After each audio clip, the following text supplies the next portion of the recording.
checking out the signals for the Baltimore Colts. Unitas gives to Amici. The Colts are the world champions. Amici scores. It's amazing, sensational, dramatic, heart-rending, exciting, thrilling finish in the history of college football. California won the big game. 5 seconds left in the game. You believe in miracles? Yes! Unbelievable. This is Phil Steele. This is Mike Burnham. This is Wes Durham. This is Mike Ashley. Hi, this is Chuck Foreman, number 44 of the Minnesota Vikings. Woo, mercy, this is handsome Jimmy Vane, the Boogie Woogie Man. This is Coach Fry with Virginia Tech Football, and you are listening to Big Dog Sports Talk. Are you ready to rock? Are you ready to roll? Okay, let's do it. You're in the doghouse with Rick Watson on Big Dog Sports Talk, presented by Pulaski County Sports and Entertainment. Join us in the Family Fencing Studios and chime in on the McClellan Chiropractic chat line.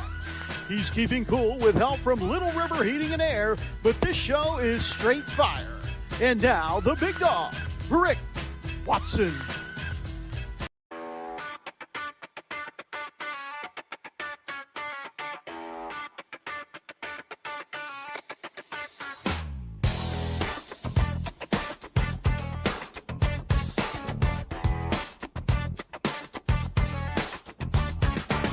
Rick Watson's got the mic, he's the big dog king. Cover sports so sharp, it's a New River thing. Virginia Tech fire, rapid pride too. Every stat, every play, he's bringing it to you. He's got that voice, deep as a valley, breaking it down, no dilly, no dally. Big dog sports talk, feel the bark, feel the bite. Rick's in the zone, every day, every night, from the Hokies to the Highlanders. He's got the spark, Big dog sports talk, lighten up the dark.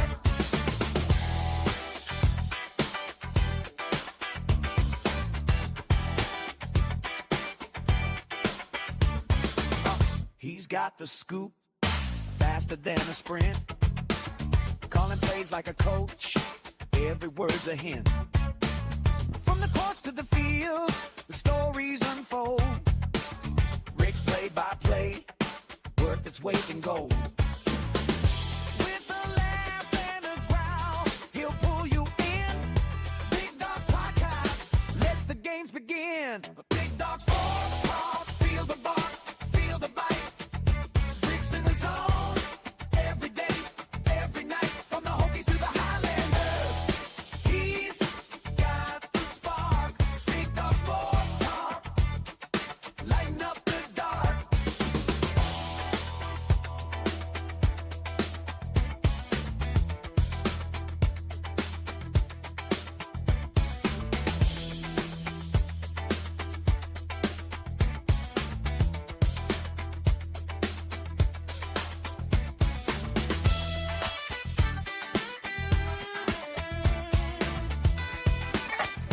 Hey, excuse me. Good morning. It is Monday. Hot damn. Sports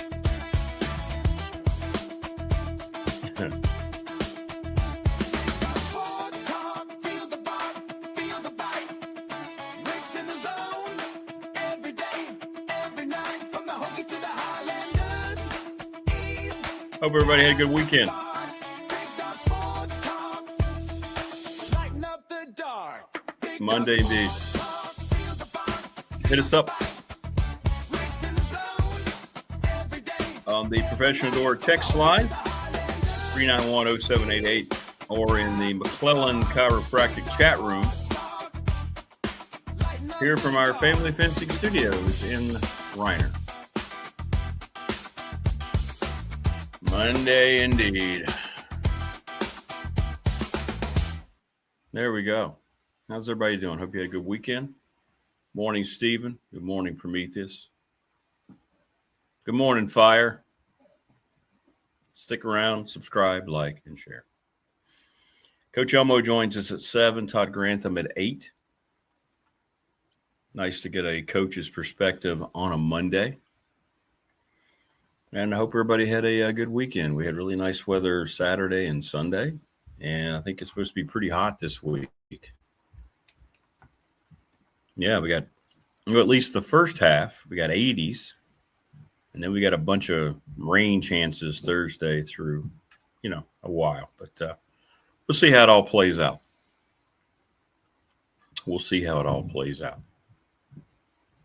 Here on our Reaction Monday edition of the program.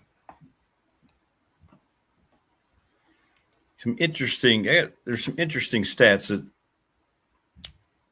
talking about how much universities are losing. We're going to get into that a little bit.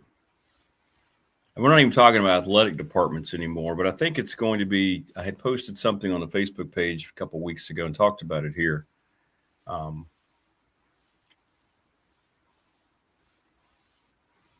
We saw where Oregon's cutting, not rehiring 100 positions, trying to save, I don't know how many millions. Some of these numbers are pretty telling. So we'll talk about that and what's going to happen. I would say at this point, not if, but when it happens here in the Commonwealth with Virginia Tech and Virginia and other schools here in the Commonwealth. I don't know. I was supposed to do a test run this morning with Coach Elmo, and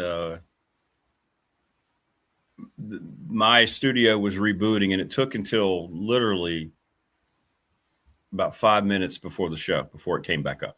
So I did not get a chance to send Coach Elmo an invite. It was frustrating. I got in here and the thing, there are updates that need to be, there are updates that need to be downloaded right now.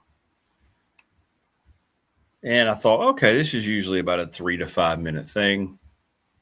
And it ended up being a 25-minute thing. I'm like, geez, at least. But hey, we're here. So we'll get into some of that. Another disappointing end. Boy, Tech softball, what a whimper, huh?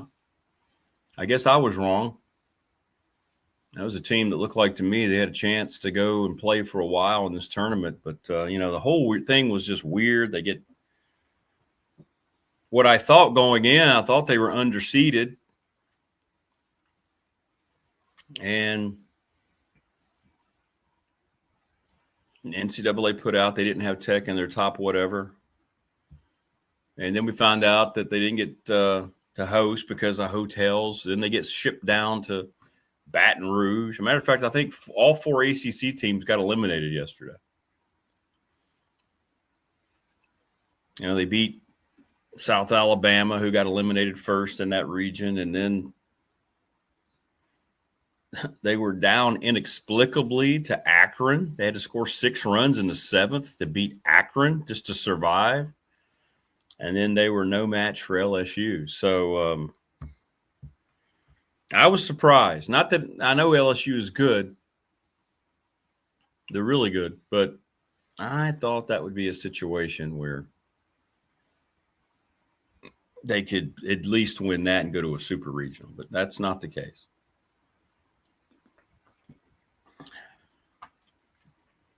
So I think that, considering the regular season, I think that was a disappointing finish, to say the least, for Pete Demore. I see everybody, this is what continues to – people just don't want to look at the way things are. I kept seeing all of these not in the mood for bots this morning. Well, they're young. They'll be back. I'm like, let's stop assuming that rosters are going to be intact year to year in college athletics. Can we just stop? Can you just update the way you think, please? Well, they've got all these freshmen. I know they do, but that doesn't mean anything. Hopefully they can keep them. Hopefully they can.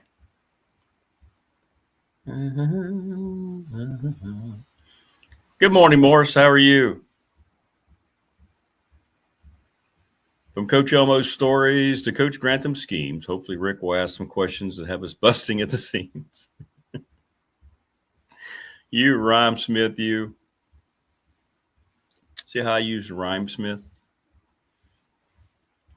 Had a lot of people buzzing about Jen's appearance. People really liked that. That was great, wasn't it? Jen going through the Bellagio. Is that where she was? Wherever she was. Anyway, and she was, if you follow her on Instagram, you have to get, like, she sends stuff that she posts. Venetian, thank you. She has stuff that she posts, and then she has stuff that are private posts, nothing racy. But, and looking at her trip from Vegas, it was fun, man. She had a good time, a really good time, and we'll try to talk to her about that on Friday when we have her back.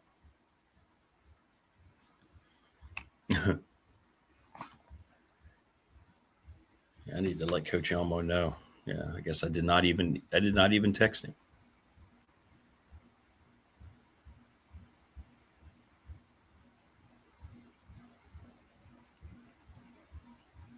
He's, still in the mindset of a coach. And he ended up getting a new computer. So we were going to test that this morning.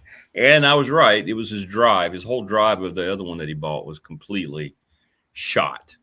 Utterly, completely shot. So he got a new one, and I was going to test this morning, and then my studio was still updating. Technology is a wonderful thing. Finished the first season of A Landman over the weekend. I know there's another season, I think. Is that right? I like it. Some stuff on it I don't like, but for the most part, I like it. I give it a 7.5 out of 10.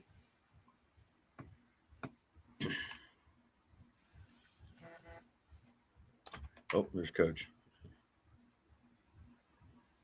Right. Yeah, we're going to try his computer first. Yeah.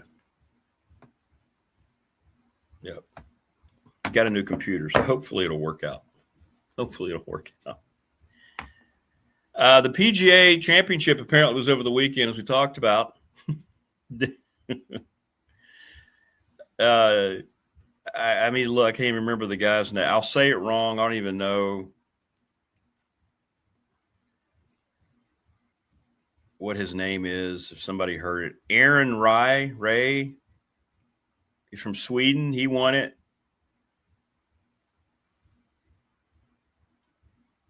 The only name I even recognize is John Rahm in the top 5. So this is what I was talking about with golf. You have the Masters, and then you have everything else, right? I mean, did anybody even know? Prometheus, I think he's going to do that for us this morning, by the way. I'm pretty sure. Prometheus, Coach is going to let us know about Bork today. So I think he's already on that. So we'll see. So did anybody watch the PGA?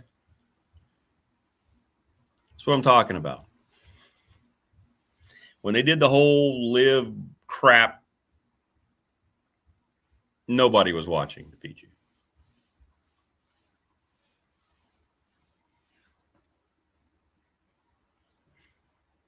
Oh, really? War was the opening band for J.J. Gray Saturday at the St. Augustine Amphitheater. Yeah, I do remember War. Why can't we be friends? Really? Well, I'm glad to hear enough of them still around to still get on stage. That's encouraging. I don't mean that facetiously. I just mean pretty cool.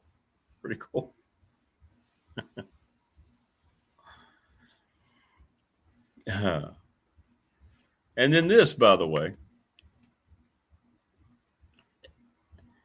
people are calling it a faux pas because they made 2, but then someone checked and they did not. Did you see this? This is making the rounds. This was on Saturday. So yesterday in the NBA playoffs, there was a Game 7 between Cleveland and Detroit. So apparently people who were watching ABC Sports late Saturday saw that they ran a promo on Saturday night previewing an Eastern Conference Finals matchup between the Knicks and the Cavaliers. They ran it again, apparently, and I didn't see any of this because I'm not watching any of this crap.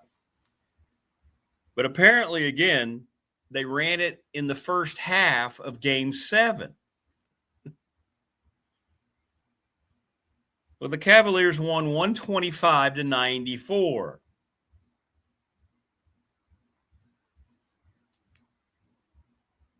So now people are speculating, whoa, did somebody hit the wrong button? You know, usually you have the Knicks await the winner of Game 7, and they show either and or. This was like a highlight. I see the promo. I'm watching it, and it shows the Cavaliers players making plays going up against the Knicks. The game had not been played. There are people saying, well, they make 2 promos. Well, nobody was running them showing Detroit. And I don't know what's truth. I don't know what's fiction. But in a league that's already got a massive credibility issues because of the gambling scandal that hit right before the season, because of how bad the product is, the officiating, the flopping, the terrible basketball, and now you have a promo that airs before the conclusion of a game twice.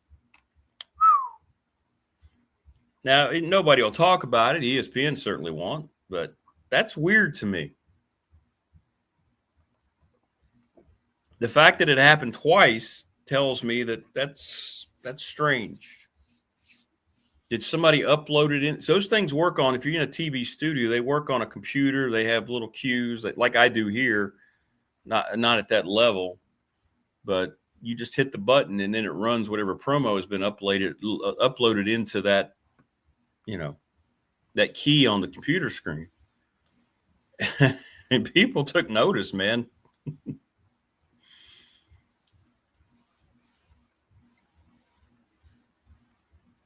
Strange. So that happened over the weekend. But it doesn't surprise me because it's the NBA. Doesn't surprise me at all. I got a Game 7 tonight between the Sabres and Montreal Canadiens. You watch the hockey playoffs, and then you try to watch the NBA playoffs, and you understand why the hockey players get so much respect as opposed to what's going on in the NBA. I think the biggest thing when you do watch some of the NBA playoffs, there's no stakes. Guys are not. When you watched during the 90s and even the early 2000s, there were stakes. Guys were, the last thing they thought about was not being able to play. They didn't want to lose, right? Winning the title meant everything. I don't know how much it means anymore to this new era of player. I just don't know. I don't get the sense, because we talk about in college sports a lot, and I hear it from basketball coaches all over the country that we interview, we play division, power schools, all the way down to mid-majors. Kids will go out and maybe go 2 for 23 from the field. You'll lose a game by 20, and they're sitting there with their earbuds in after the game talking about what they're going to go do, or it just doesn't bother them from one to the next. This isn't true all the way across the board, but it just doesn't bother them. Just kind of shrug it off. Okay, well, we'll get the next one. Not that big a deal, right? And I think when you have that, and that's the era you come up in, you don't just lose that all of a sudden, especially now that you're making millions and millions and millions of dollars. Feels weird, man. And I know the NBA has horrible leadership, and it's run by its political biases, but I think the biggest problem is the players themselves. I just don't think there's that desire, because they have the lifestyle. Is that true, Matthew? So Anthony Edwards of Minnesota was congratulating the Spurs with 8 minutes left. Really? See? You imagine during the Bird, Magic, Jordan, Kareem, even Shaq, Kobe era, somebody just going up and saying, hey, man, great. Good job. Good job. I'm not saying be unsportsmanlike and accept the fact you got beat, but with 8 minutes to go, really? There are no stakes to the NBA. There aren't any. And there are no repercussions for anything they do, apparently. And maybe they did make 2 promos. Maybe they did. But why would you air the one with Cleveland twice? I'm telling you, folks, I'm sorry. I've just gotten to this point now. I'm not sure the stuff that we watch is legitimate.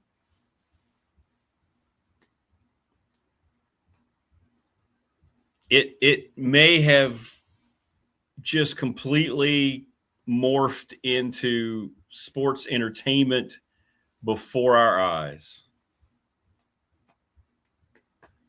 And we just haven't recognized it yet. We talk about it in the NFL all the time with the officiating and the calls that are made and how things seem to not be on the up and up.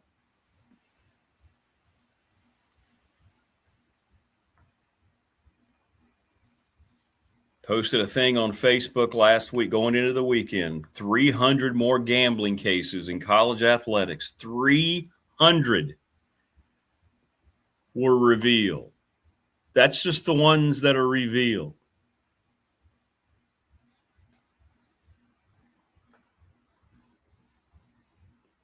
So again, I asked, how much of your own money are you going to continue to invest in all this? That's exactly right, Anthony. This is what happens when you give the players all this money. They haven't done anything. Don't have to earn anything. It's entitlement. It's like it is throughout college athletics. It's entitlement now. What are you going to pay me? I'll come to your school. What am I going to get? And they don't lose that. Yeah, even if it is legit, even if you just throw it out of the way, that's right, man. Even if you scrape all that away and it is real, it just sucks. It's just not good. It's not good. But your eyes don't lie to you. And your instincts, all of us growing up around sports, playing it, watching it, being a part of it, being a fan of it now in our later years, we know what it's supposed to look like. I think there's still this mindset, kind of like the people who are running the news agencies and politicians who think people are stupid.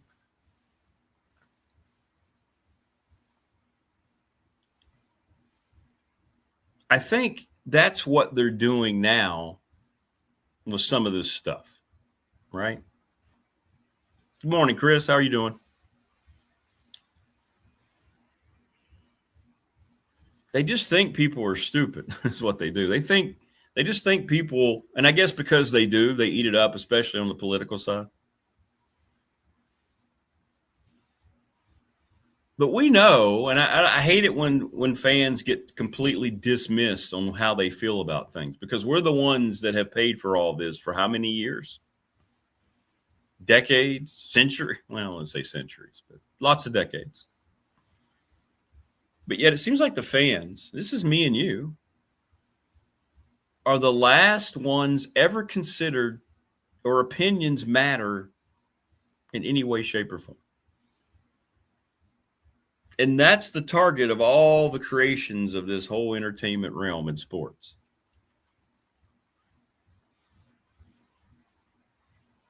I don't know how much of it's legitimate anymore. And maybe it was a mistake, right? Maybe they did make a Pistons-Knicks promo too, but they showed the one with Cleveland twice before the game. And then Cleveland destroys Detroit, who was at home. They beat them by like 30-something.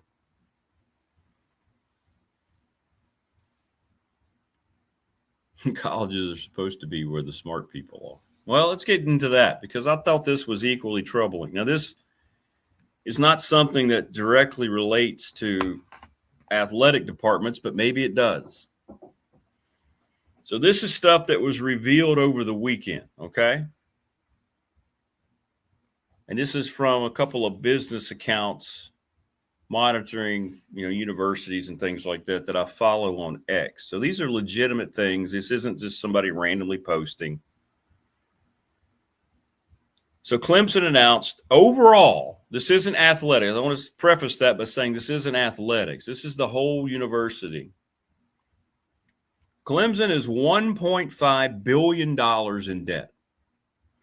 Syracuse is closing or pausing 93 campus academic programs.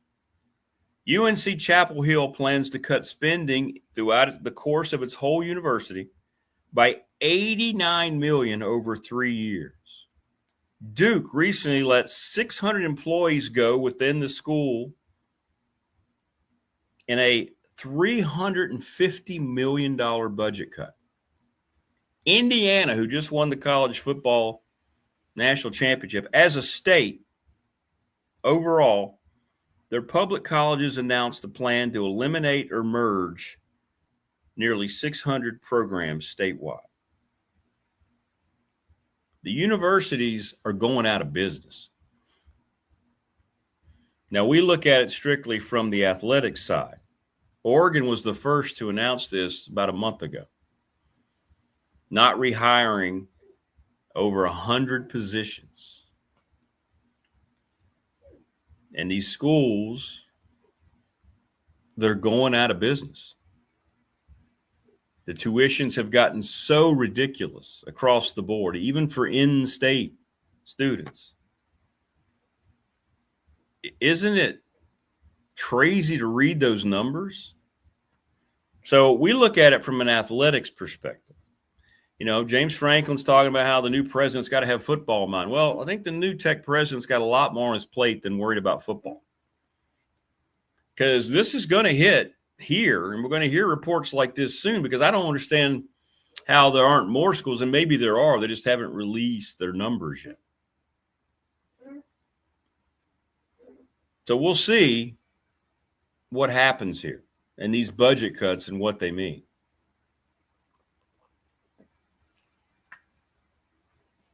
Yeah, it does seem like the federal government a little bit, Prometheus. And maybe you're right. Maybe it was just over extension. Maybe they were giving out positions that didn't need to be there, spending, irresponsible spending. I'm sure there's a lot of that. Absolutely, 100%. But boy, for Clemson to announce it's $2.9 billion in debt, what are you borrowing from? I wonder what that entailed. And how much can athletics help? It can't, because athletics is trying to create enough dollars just to survive on its own as one of the arms of the university. Because I saw some of these posts. It's not just athletics draining this, but a lot of the answers from these guys who put this together are like, well, athletics has to worry about itself, right? That's why it's going to be more and more rare that when a guy like Whit Babcock goes to the board and says, hey, we need to, if we're going to compete in athletics, we need this money. That may be the last time that Virginia Tech's ever able to count on that kind of big sum coming in over an extended period of time. And I'm sure that's going to be the way it is at a lot of these power schools. But to Prometheus's point, this could just be a leveling off of spending. When you see so many jobs throughout the schools and maybe what they're paying for, I don't know. But that's very interesting to me to see these numbers now coming out in droves.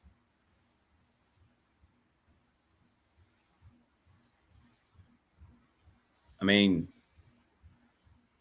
if my son didn't have the high bulk of his tuition covered in scholarship, I couldn't put him through school. Can you? Nowadays,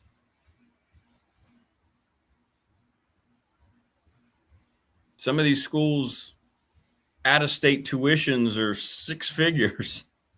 Some of the in-state tuitions are so high. Now, how does that going to affect athletics? I don't know. Well, yeah, I do know. Athletics is going to go out of business just like some of these schools if they don't wrap their arms around it. So all this unlimited spending that seems to be free for all, let's just do it from the sports perspective.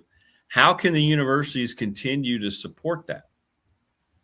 Because they are still there as educational businesses, if you will. I don't know how else to put it. That's what they are. I mean, the universities are businesses. They're not just opening their doors because they want to provide humanity with their own brand of intelligence. They're trying to get people to pay money to come into their school to earn that education.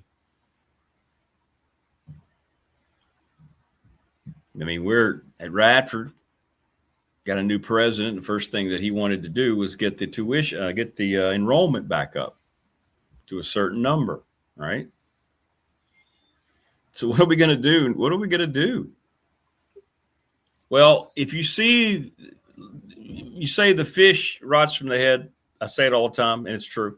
But the head of the snake is now bleeding badly. So if the head of the snake, which is the main campus and university, and the primary goal of these schools, if you are seeing these numbers released, it's only a matter of time before college athletics is going to be told no more.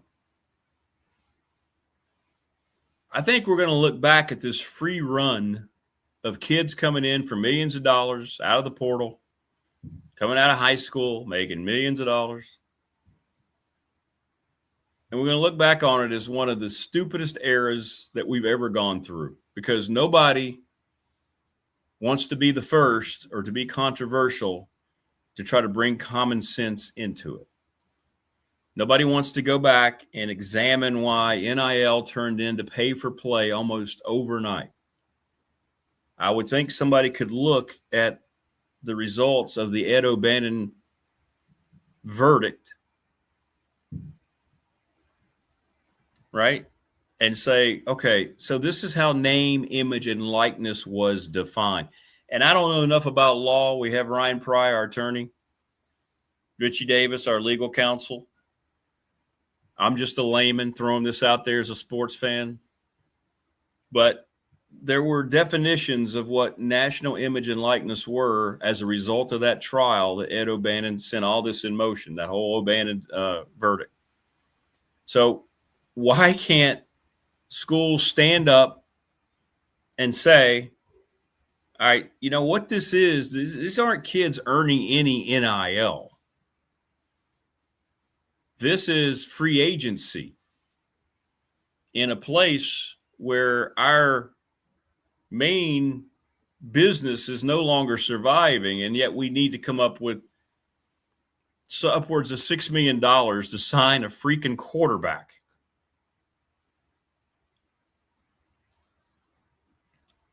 Carson Beck last year, wasn't his reported salary between $5 and $6 million?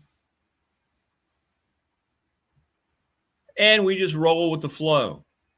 Hey, that's the cost of doing business. We need more.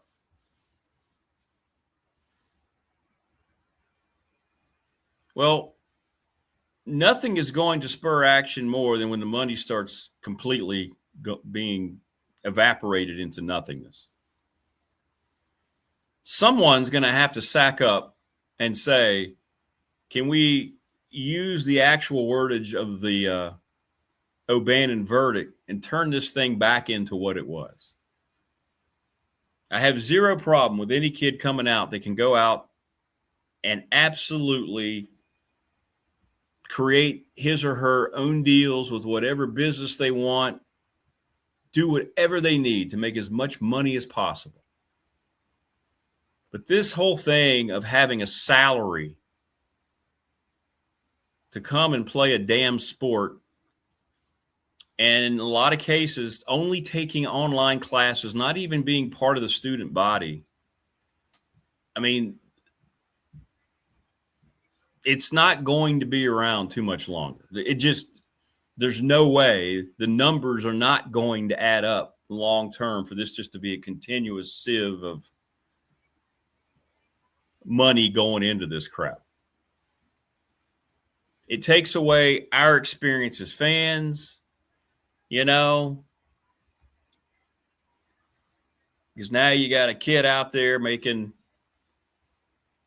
I don't know, more money than you could probably add up 20 or 30 of us together.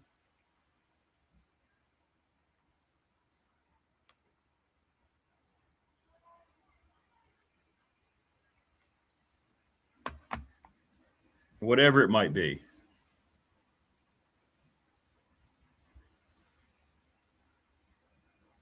Manning getting $8 million. Is it really? Now see, and why? Arch Manning's already a millionaire by default. His dad's a freaking billionaire. Are they really paying him $8 million?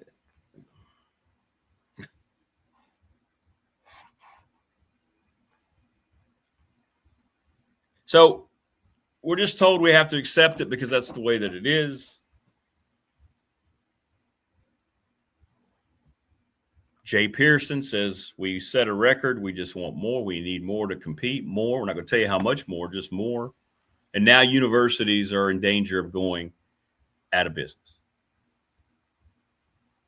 And we all just shrug and we all just accept it.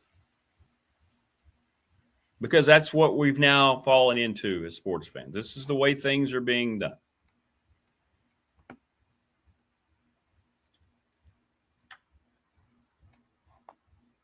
Why do you think, like the AFCA met, they wanted to go from 12 to 24? Well, the ACC, the Big 12, Big 10 are going to jump into this full throttle. Now the SEC saying, whoa, whoa, whoa, which is just crap.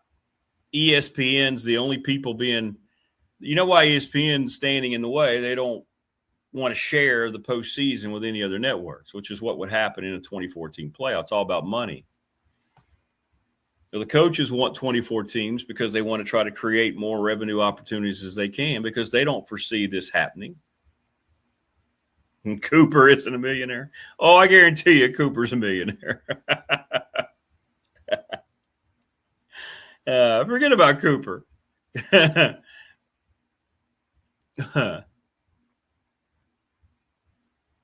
don't think Cooper's hurting for money.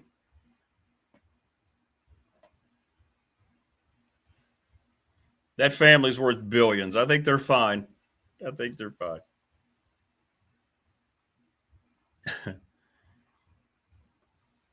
think Cooper ever just sits around and he's just like, wow.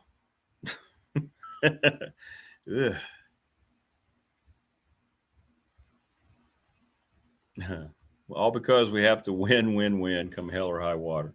Well, yeah, and to what end?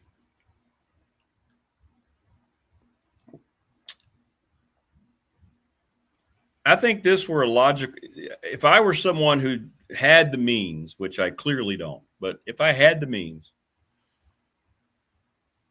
and I was just worth, I don't know how many multi-seven-figure millions you want to throw out there, and I had been able to donate high amounts. So at some point, wouldn't you sit back and reflect, to what end am I doing this? Is it going to really help my school win a national championship? There's only one of those every year in each sport.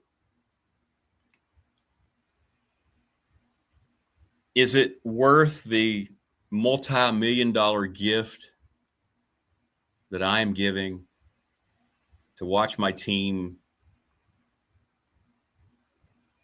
move up in the conference standings and maybe play in a conference title game?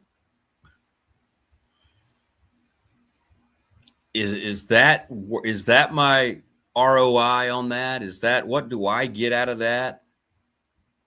Is that enough? I mean, these are questions I think people have to ask. Is that enough for you when you donate? If Tech shows up in the top 3 of the ACC football standings, is that going to motivate you to donate more when you're going to be told they don't have nearly enough? Or whatever school it is you support? What is your expectation? What do you get out of that?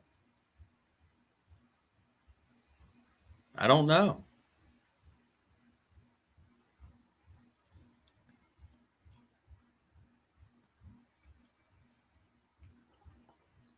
Yeah, that's probably true, Prometheus, but if they're already wealthy like that, they already have status in town, you know? Maybe it just gets them access to things during game days and they want to feel like, the CEOs that they are in their everyday life when they're watching a sporting event. Maybe they just can't separate themselves from that lifestyle. I don't know. It's interesting.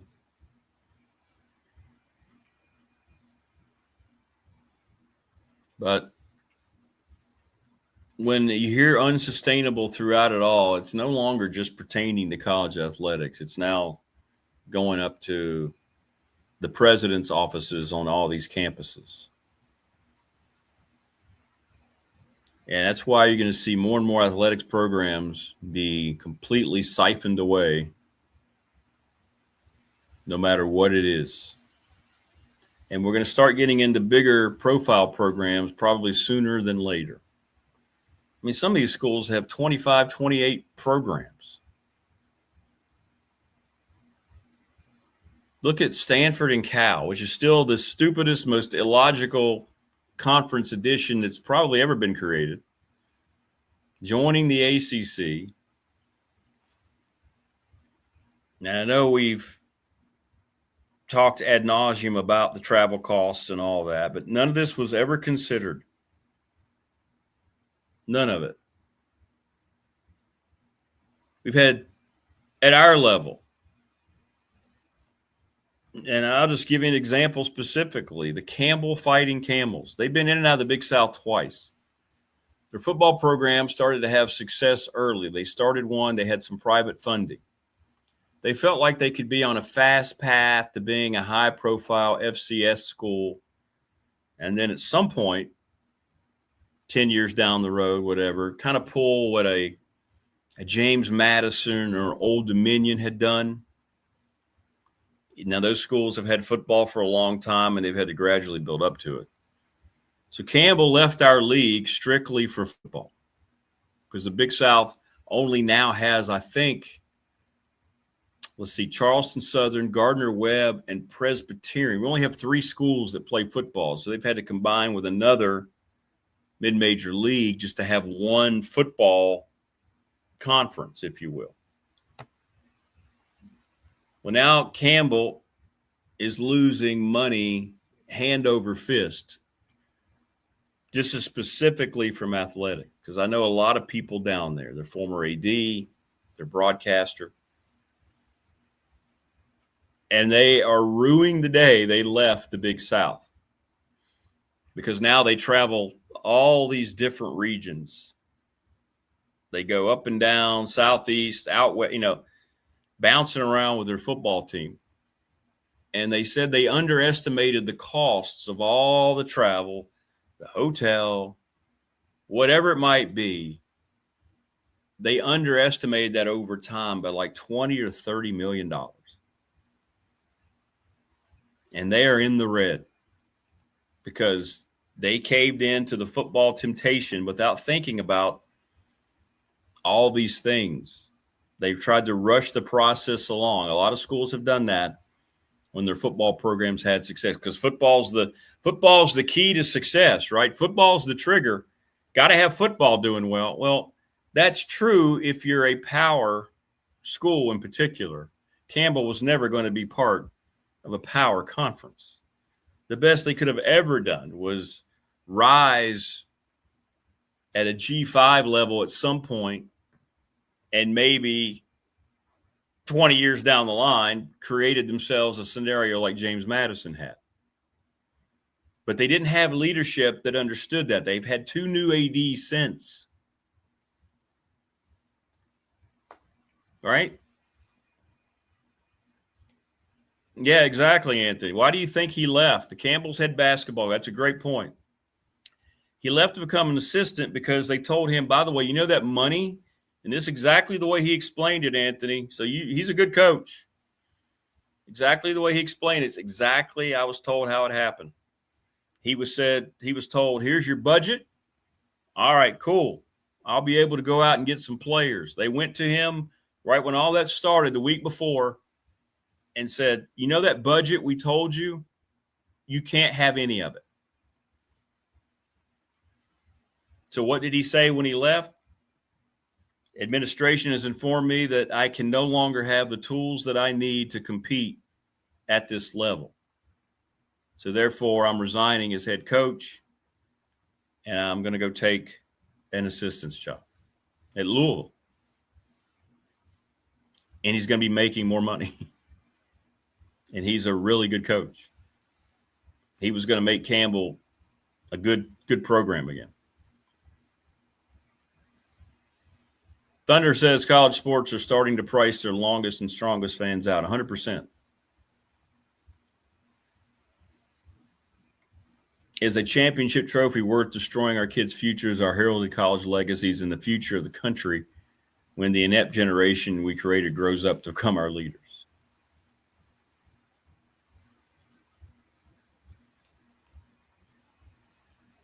So now Campbell's scrambling. I don't know if they've had preliminary discussions to get back into the Big South, but I've heard that is the desire of the new folks that are running the place down there.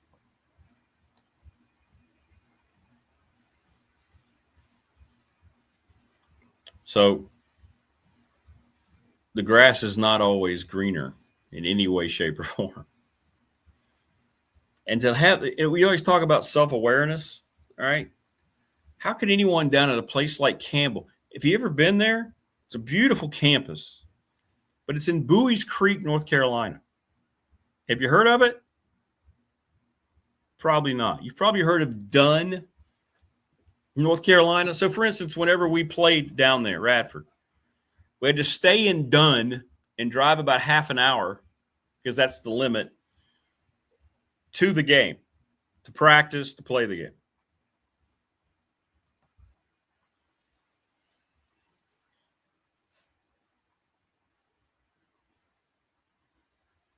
Why they ever thought from an administrative standpoint, and I heard it was all big-time donors, long-standing donors who were just falling into this football fetish, the dream of it, that kind of really pushed to leave the Big South again and go join a league that has better football. And nobody, they said they did the math, but clearly they didn't do it thoroughly enough. And I'm sitting there and I was watching Landman. See, this thing always comes back to what we start with. And you know those scenes, remember now that you've watched the first season, I have, don't spoil the second season for me. But you know, when John Hamm's character passes away, which is sad, I liked him. I guess he just had a 1-year deal. His boss, the oil company. And then he gets temporary, he's the president. The trust put him as the president. And he's breaking down all these things they have to do to make these wells hit. And he's got it at every level, explaining it to the upstart lawyer, the lady who's kind of been brash and a cutthroat. She has no clue about oil, but I'm thinking, he has this thing broken down to exactly what needs to happen. If it doesn't happen, why can't college athletics do the same thing? And I know it's just a show, right? And he's only reading the lines that he's told, but still, it was very well researched. That show's very well written.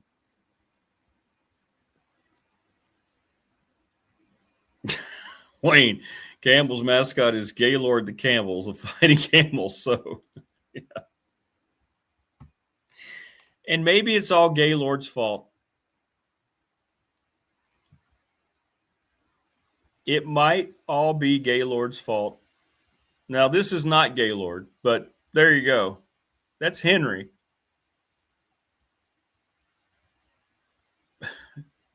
You think maybe the lack of intimidation of their mascot may be the real root of all this? Oh, yeah, you might be a tiger or a wildcat or a bear, but you know what? Do you dare tangle with the might of a fighting camel? Because we will spit on you from 50 feet if necessary. I think that's what camels do, right? They spit.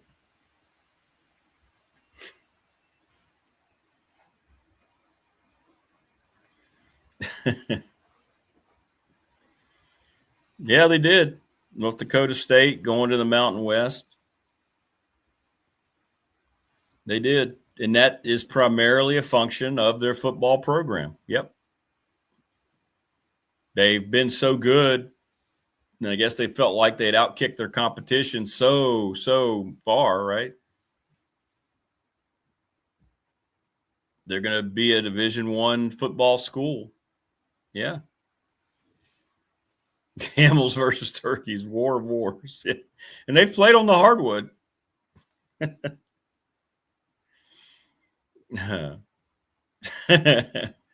Nothing says epic battle than turkeys and camels.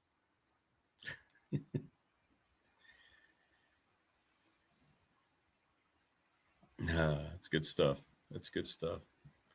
Yeah, I think a lot of people maybe that have a similar thought process, Prometheus, are going to wait and see how North Dakota State does in that league now that they're up, not necessarily with the big boys, but much bigger boys than they're used to. Me too. Can they keep the money going there? I don't know. Because now you're going to have to invest, while we have this current system in place, how many millions are they going to have to spend on their roster going from where they were to where they are now just to try to compete? It's going to be a lot. You're diving into a new world. We want to thank the NRB Super Bowl, 540-382-5525. It's going to be the spot when Morris comes back up here. We're going to look at this thing, hopefully late June. We'll let you know. 382-5525. Go check out all the work they've done to make that place kind of like an amusement park. It's awesome. Lawson's Mobile Home Supply, James Lawson, 540-381-8011. He's been in business since 1997. Parts for your home, plumbing, doors, windows, plus installation. Go see James at 300 North Franklin Street here in Christiansburg. Sundown Electric, excellent reputation, long list of satisfied clients, superior craftsmanship, attention to detail, and clear communication. Reach out to the Smith brothers, and you will not be disappointed. Or you won't be disappointed if your organization, school, team, whatever it might be, church group, needs to raise some money quickly. ReadySetFund.com, Bob Chris, CRST11 at Gmail. Email Bob and ask him more about that program. It's terrific. Or if you have a garage door that's not functioning or you want a garage door put in, call Professional Door Incorporated, residential commercial garage doors in Dublin. Travis Williams, family owned and operated, 38 years in business, right across from New River Community College. Great people, and no one can come close to the quality of their work. My exclusive banking partner and the show's exclusive banking partner is National Bank, member FDIC. Reach out to them if you want to try a new bank. Our BDST fan question of the week brought to you by the attorney Ryan Price, 701 West Main Street in Radford, Trust and Estate Planning. Let's come up with another great question. Ryan, you had one if you're here. What was it, Ryan? Last week's we had 168 votes, the most we've ever had for the movie question, your favorite sports movie. Little River Heating and Air, Charles Lee, here in Christiansburg, 1095 Radford Street, 540-553-2971. Going to be hot for a while now. Make sure your air units are updated. You can't lose with Charles Lee. We are presented each and every day here on the program by Pulaski County Sports and Entertainment. Reach out to Tim, Jonathan Sweet, find out what's going on. Pulaski County, follow them online, go to their website, bookmark it, and you'll be ready to go. Family Fencing is the sponsor of our studios here in Reiner. 540-200-8294. Get a free quote today. And Mark Hunley, McClellan Chiropractic. He will straighten your body out, whatever might be wrong. Go see him over in Christiansburg, 155 Walters Drive.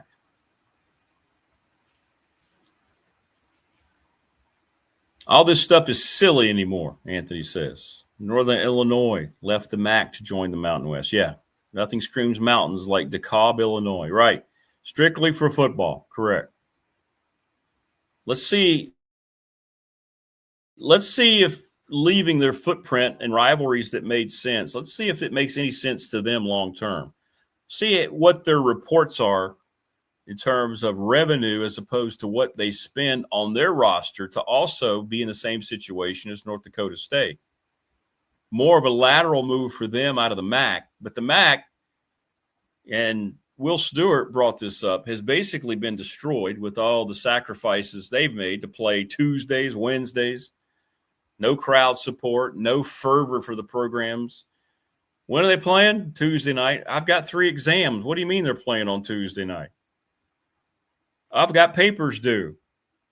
Oh, because ESPN told them they needed to do that if they wanted to have any type of atmosphere on their network. Gotcha. Someone posted the other day the top 5 things that was wrong with sports, current college sports, and ESPN came in first. And this thing had like hundreds of thousands of votes. You talk about not having any self-recognition. And that's why they're stomping their damn feet over the potential to go from 12 to 24 teams. I don't want to see a 24-team playoff just from a fan perspective, but if the coaches are saying they need one for money, ESPN's just going to have to sack up and get over it. They try to have a monopoly on everything, right? That's correct. Mesorecto. It's ESECPN, which is why the SEC is the only league so far that's not going ahead and made a verbal, yeah, we'd love a 24-team playoff, right? Because they don't want to upset their business partner.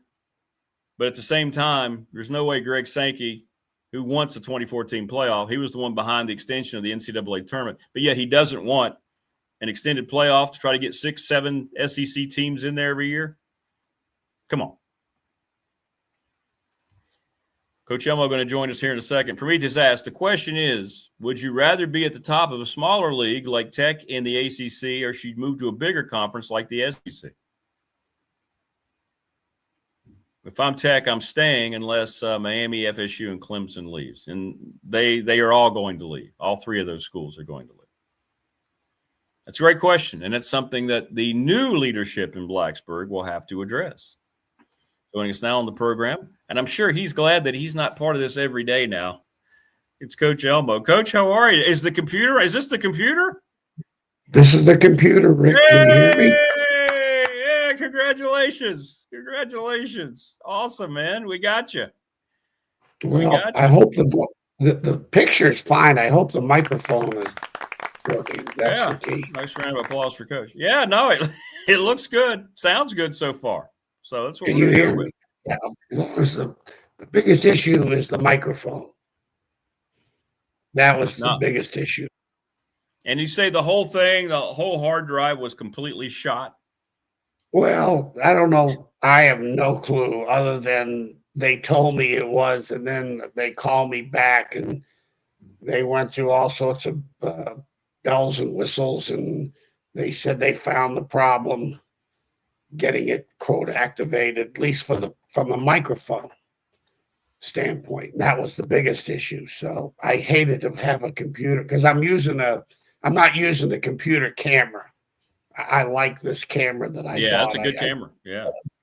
Good picture and whatever. But as long as this microphone's working, I'm good. No, you look great. You sound great, Coach. Yeah. Well, I appreciate it. Like I said, I've been going to the Rick Watson School of Sports, and I've been taking my notes diligently. So when Professor Watson gives me the pop quiz for the day, I'll be ready. Well, we're just talking about all this stuff. I don't know. Do you teach a class up in Radford? Do you teach? I do not. You should. You think? Oh, absolutely. Absolutely. Well, I appreciate that, Coach. It means a lot coming from You're you. welcome. No, What do you think? I'm just saying, I got a little notepad here. I keep telling you, I see these notes. Look at the notes. I do. Matter of fact, this used to be full till I started your show, and I got to go get another one. What do you think about all this, Coach? I'm talking about these examples, really, from schools that I know personally, the people there. I'm giving Campbell as an example because I know a lot about their inner workings and so forth. Former Big South school, but these schools, not the athletic departments, these schools are going out of business. When I was reading those numbers, I was shocked. Clemson's $2.9 billion in debt as a university. And maybe that's the norm across. Maybe it is. Maybe. But what do you think? I mean, the bottom's got to fall out sooner than later now. I mean, just seeing these numbers. Yeah, it's eventually, you keep hearing people saying it's not going to be sustainable. Well, today it's sustainable for right now. A lot of people. Right. It is. Maybe not tomorrow for some, but right now, today, Ohio State and schools of that caliber, Georgia and Texas, and you haven't heard much coming from their camp. I'm sure they may have lost money too, but I doubt it. Where's the enrollments? It's kind of interesting. I think it's not a sports thing, but I think college enrollments, what's gone on with colleges and universities in the last 4 years has not been a lot of positive in terms of the worth of the degree and the money that you're going to be spending to purchase your degree per se. When it did mean a lot, where now, and especially in athletics, I think with all the online classes and things of that nature, like I said, when's the last time you ever heard of a player being declared ineligible academically? Right. Never. Not that I have. Maybe I've missed it, but what kids are listen, I transferred. I was a junior college player. In Ferrum, we had the same accreditation as a junior college as UVA and William and Mary is a Virginia accreditation. So, the course is transferred.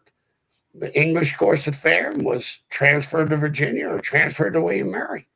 Not a problem. Now, you still lost credits. These kids that are transferring 2 and 3 years, don't tell me they're transferring every single credit they got to the university as they sit there and start declaring their majors. I'm not so keen on admissions, but I know I went through the transfer process and I had to go an extra semester to graduate. And back in the day, when you lost your eligibility, your scholarship was done. I had to beg the people in William Mary, the admissions, to declare in-state student. I got a Virginia's driver's license. I planned ahead, knowing this was going to happen. So from in-state to out-of-state tuition, and I went there and sat there and literally was on my knees because so I could finish my degree. But those days are, I don't know. I still, the academic integrity, the athletic integrity, and not that the good old days were that good, but the way this is headed, it's a runaway freight train right now. And you think about it, each runaway train is the conductors right now are the conference commissioners, and you got the ESPN train and the Fox train and the CBS, which is really second string. Wouldn't call it a locomotive right now, but the two big locomotives are ESPN and Fox, run by who? The commissioners, right, of the conference and the presidents of the conference. NCAA's got nothing to do with this. They got nothing. They got not a penny, Rick. Did you see the figures that the Big Ten made? Did you ever see those figures? The distribute, what they distributed? Yeah. It's not with a B. Yeah. Billions. Yeah. I don't know what, I can't quote you the numbers. I saw it. I didn't have a notepad to write this one down. Yes. But between the schools, they shared like 1.4 billion just in revenue amongst their however many schools. What's in 16 teams now in the Big Ten? I guess they weren't sharing that with the NCAA. Right, because they're keeping the money. Right. No, every money they make, negotiated TV contracts are directly through the conference. So you got conference commissioners and presidents chasing the money. And now we can go to, and this is all the fallout and the byproduct of the national championship. When it's all said and done, this is the fallout from, hey, we want a 4-game national championship. And that worked. Then it went to what, 12, 4-12? I don't know. You could tell me. Yeah, 4-12. All of a sudden, the 12 game worked. Now, instead of going to 16, hey, let's bypass, go right to 24. Because if you go to 16, it's going to go to 24. So what the hell? Let's just get it to 24. Yeah, that's true. Why not? Yeah, it's not going to stop at 16. That's a great point. Yeah, it's not going to stop at 16. So people say, 24 is too many. 16 was just right. Well, 16 was just right. But if as long as the TV people can sell the advertisements and they can make that money and distribute that, and you got the Big Ten giving each school whatever. What was that figure, Rick? What did each school get? It was like 1.4 billion. Northwestern got what? How many teams? 1.7 billion. Yeah, how many teams are there? There's 16. Are there 16 Big Ten teams? Yeah, I think so. Because you got Southern Cal and UCLA, Washington and Oregon, Rutgers and Maryland. That's 2, 4, 6. So you got the Big Ten plus Big 11, 17 teams should be.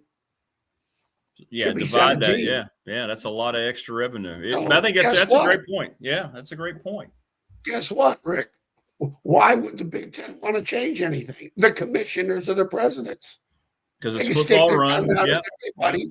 And then you got the Big Ten network. And here's the thing. Think about this, Rick, a little history. Remember this now.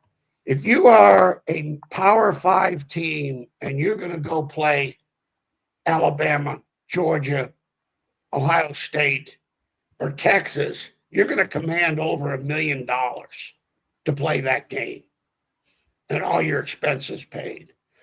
I remember when I was at Purdue, we had Kent State on the schedule and they dropped us because Alabama, this is back in 2003. That Kent State dropped us to play Alabama for $1+ million, which don't forget, back in that day, in those days, the $1.5 million, that pays a lot of bills. Oh, absolutely it does. Yeah. When all of a sudden I'm at UMass and we're playing Wisconsin, Michigan, and you can hold the Power 4 teams hostage. You want to win? You got to pay up. You offer me $1 million? Oh, no. At 1.5, I can go chase Texas for 1.5. So if you got a good president and a good AD, you don't prostitute yourself. You can literally go demand what you want in terms of your payment to the Power 4 team. Now, if you're a 1AA team, you're not commanding. You can't command $1 million at all because you don't even count on their schedule towards their bowls. So when you look at the schools like Appy State, now North Dakota State, Old Dominion, JMU, all those teams that jumped from 1AA to 1A, well, why? Well, because of the money. There's no money to be made in 1AA football. That's not sustainable to a point. which is what I was talking about with Campbell. I With mean, Campbell, exactly. why they thought there's no money in 1AA football. Yeah, there is yeah. not. How are you making your money? Because if you're playing Campbell and you're 1AA, what Power 4 school is going to schedule you? And if they do, it's going to be 200, 500,000, maybe. Yeah, maybe. Yeah, right. Maybe right. to go get your brains kicked in. And that because the Power 4, that does not count on their 6-win bowl the deal that you have to make a bowl team. You have to have 6 wins. 1AAs don't count. Don't if count. You schedule. Right. But the 1As do. So let's go get a MAC. Let's go get a Mountain West. Let's go get a Sun Belt Conference USA team. And that way they count. It's competitive, and those schools can command over $1 million. Those schools basically get a bowl check, Rick. They get a bowl check. So that, and then you got your TV for these conferences, the Power 5 conferences. They're on TV. Look at the MAC, ESPN, MACtion, Tuesday, Wednesday, Thursday. So there's TV money to be had in the Power 5. And so when you look at those schools, JMU, ODU, Appy State, when they all jumped from 1AA to 1A, they say, hey, we can make money, we can be sustainable and go chase Power 4 money on the money games. So we can support our 20 sports. If it was just football and basketball, people wouldn't have an issue. But you got 20, somewhere between 18 to 25 other sports. Right. That every athletic department is supporting. And guess who's supporting the 20 sports? Give me a guess, Rick. Yeah, Come one on. sport. Give me the guess. Just one, right? And maybe basketball, but football is the, I'm going to go for Campbell. I'm going to go support all the other sports because I'm going to go schedule Carolina and get my brains kicked in but it's still not enough money. 1AAs, the money's not in 1AA football. It is in 1A football. If you want to make that jump in terms of bowls, TV, and Power 4 money with the money games. And that's the problem, right, Coach? Because whatever money is raised, like for instance, Virginia Tech over 4 years going to get that 200 and whatever it is now, 70 million after you add everything up. But look at the percentage that's going to just one sport. Right. So all these other programs, hey, Tech's getting all this money. They're not going to see any of it, or they're not going to see much of it at all. Well, you hope that the dividends get paid, that they can get into the playoffs, because remember this, look at Miami being in the playoffs. That's conference money. That's money distributed throughout the conference. Right. Okay. And usually, and I don't know all the administrative parts of money distribution, but I know the money's distributed it ain't going to the NCAA. It's going to and here's the other thing too, Rick. They can talk about all this money all they want. People, Virginia Tech now on the same par as Florida State and Clemson. Is that correct? That's a statement I heard.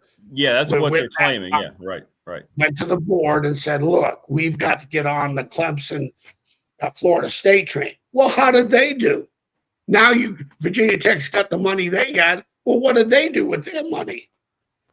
Clemson wins 8 games, picked number 1 preseason, picked to go to the national championship game, and they had Florida State. That guy, I'll tell you what now, he's a 9 live captain. He's in trouble. Yeah, he's in a lot of trouble. I mean, he's been in trouble. You think about it, but they didn't want to pay the buyout. He's got some Mac Brown in him now. He got that administration of Florida State schmoozed and hey, maybe it's a Frank Beamer. Hey, we believe in the guy. We got the right guy. It's got to be tough. He knows the only reason, Coach, he has a job is because they did not want to deal with the buyout this year. Think about that. He's got to sit around going, they don't want me here, but they couldn't get rid of me. Well, hopefully, but hopefully somebody in the administration believes in him too. I mean, maybe But I mean, that's a maybe. That could be a stretch, Rick. That's just my little bit of optimism towards the guy, you know. But no, it's just it still comes back to commissioners, presidents chasing the TV money, and the TV money's there. So if I'm in the Big Ten or I'm in the SEC particularly, why do I want to change right now? Oh, that's right. You know what? Prometheus is right. The ACC added their success. What a stupid policy. The success. Yeah. So Miami got to keep all their money. The success initiative. Yeah, that the ACC setup, right? Yeah, they said that's because of the success initiative's revenue model.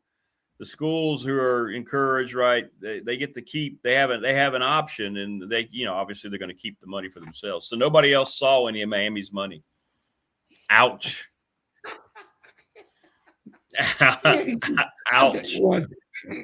Nice job, Jim Phillips. Nice job, buddy.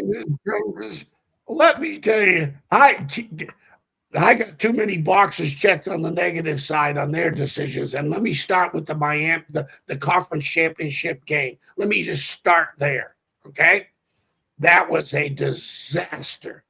They were hoping maybe they could get, if Virginia wins, they could get two teams in, Virginia and Miami. But all of a sudden, they get Duke in the championship game that had no business being in there. None. I don't care. Miami should have been in there. Let them play Virginia. It's done. And then, okay, one of the two schools are going to the conference championship game, the championship. Okay, they're in the dance. All right.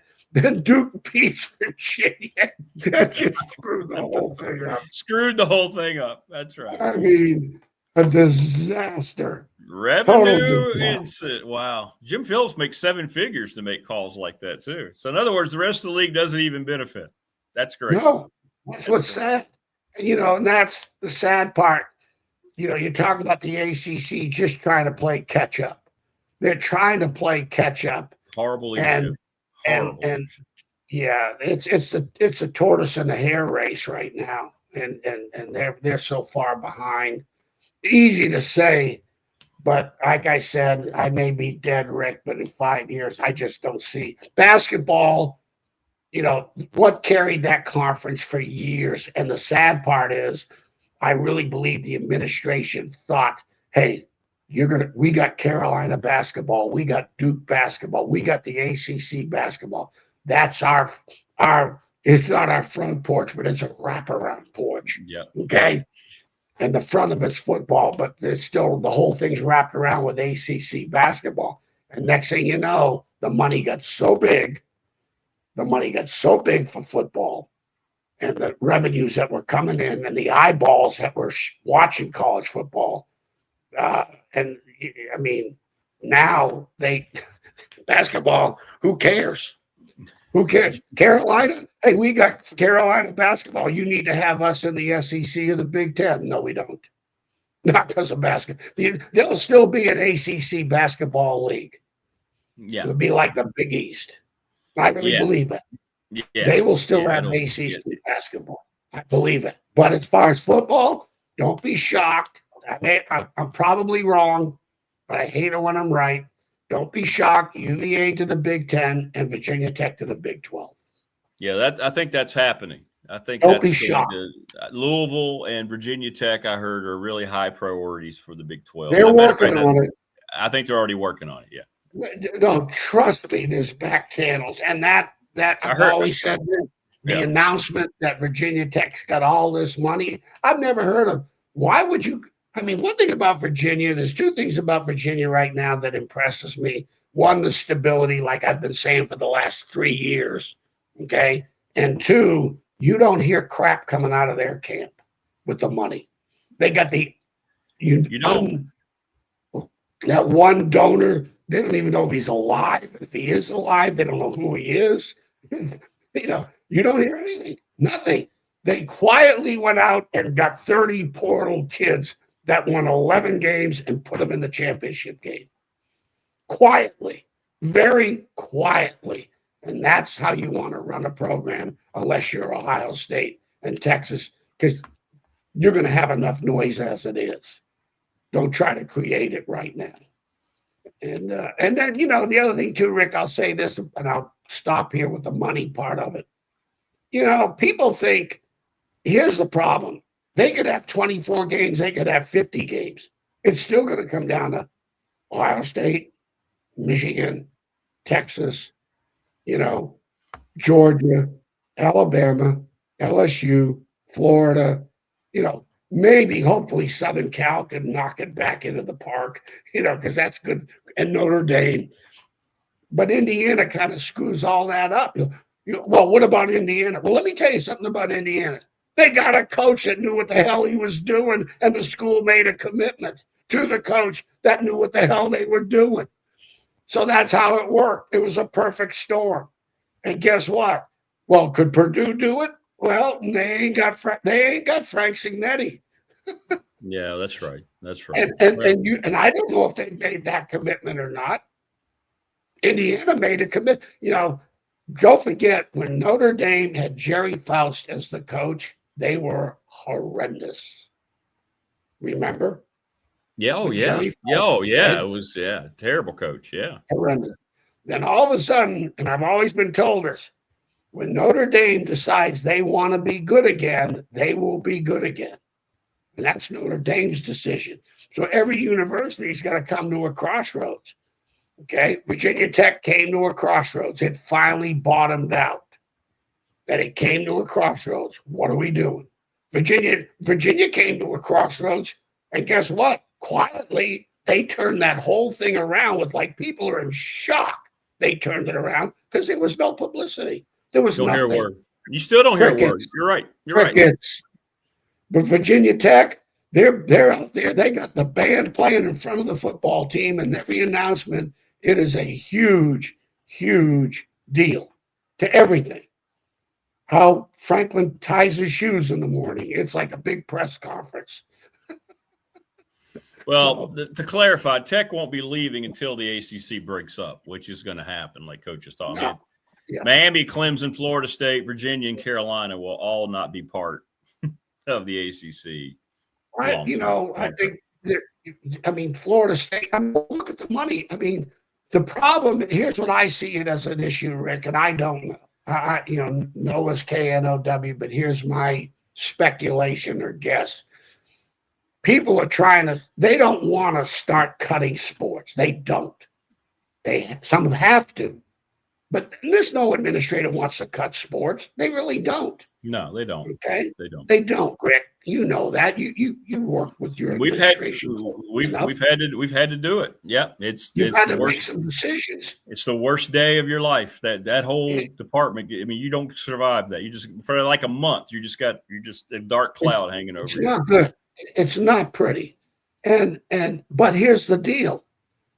Look at what the Big Ten is getting within each university, that B word as opposed to the M word, or Miami keeps it all and doesn't share with anybody else because, you're trying to keep your sports.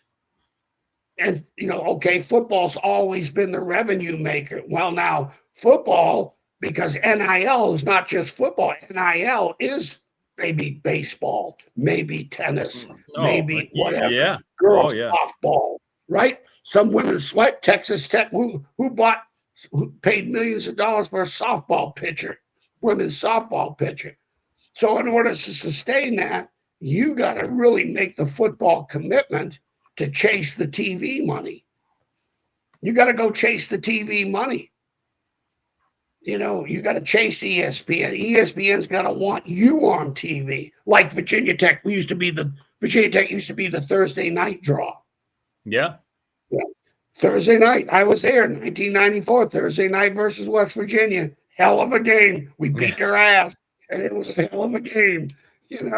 Big stadium was full, and when they never used to fill it, but when West Virginia came into town, it was full.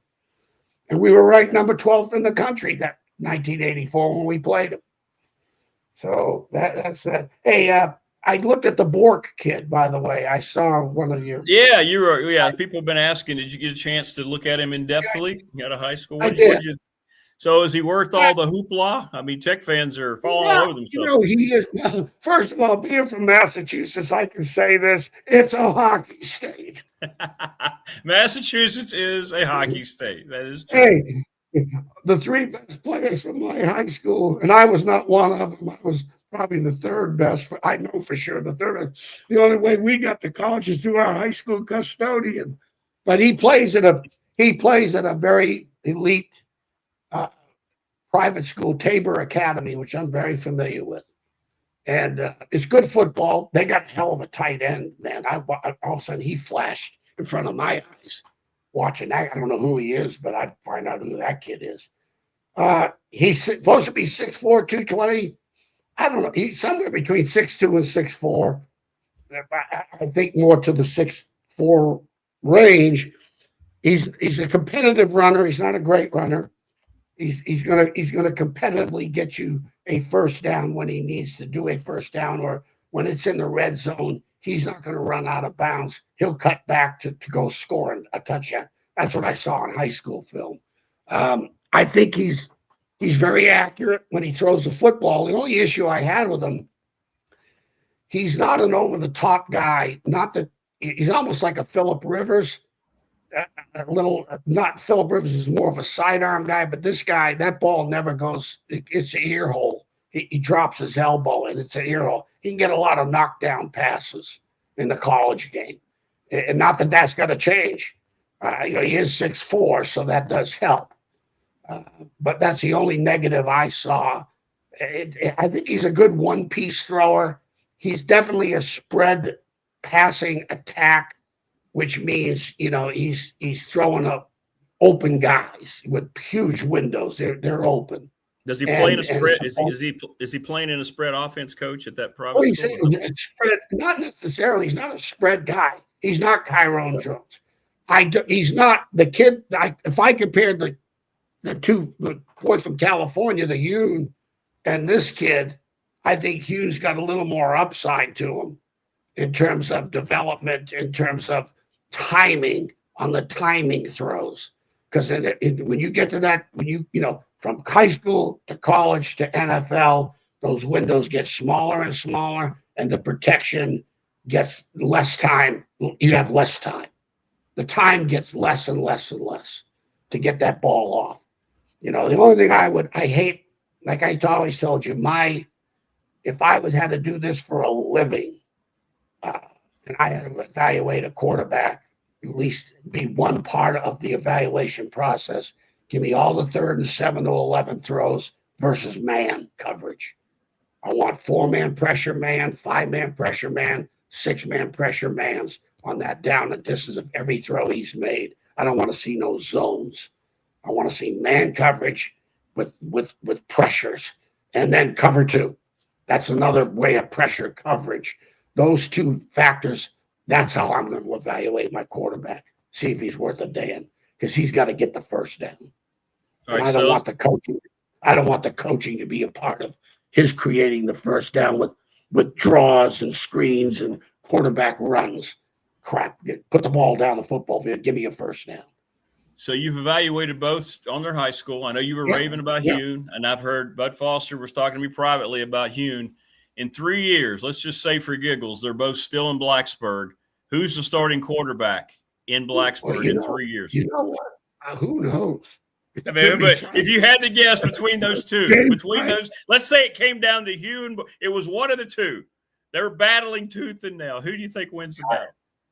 Rick, it's just like Joe Tiller would never offer, and he had good quarterbacks at Purdue. Joe Tiller never, they had to come to the campus and throw for him. He had to see it. He had to make sure his quarterback coach saw it. So I have not seen him. I don't know what it's like. Especially in practice, they don't take the jerseys off them for sure. But now the fact that this kid committed to Virginia Tech with what Grunkmeyer's got, he's a 2028 kid, right? He's just a young pup. The kid at Carolina's a young pup. So it's going to be kind of interesting. Hey, you know what it says though sometimes? A lot of times, I remember when Brady was at Michigan, he was the number 6 or 5 quarterback on the depth chart. If you ever, the worst part about playing Michigan was the pregame. It was depressing because you saw 4 quarterbacks out there. Just they all looked the same to a point. That, they had a profile. They kept the profile, and so next thing you know, pregame they're going to look pretty good coming off the bus. They'll look pretty, and they'll be throwing those bombs down the field in pregame.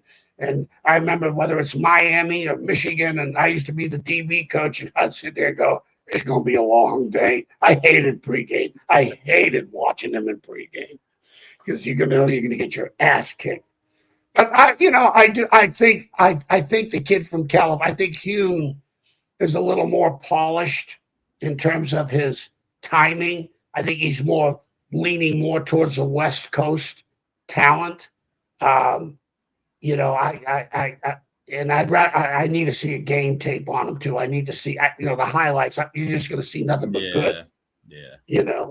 So it's not fair. So to answer your question, I cannot, and nobody can. Now the key is how many are going to still be there? Yeah, well, that's the thing. Not many of them. I mean, what? What money rating did you give Hugh? Remember you were giving out your dollar ratings, $3? I gave Hugh at least 2 to 3.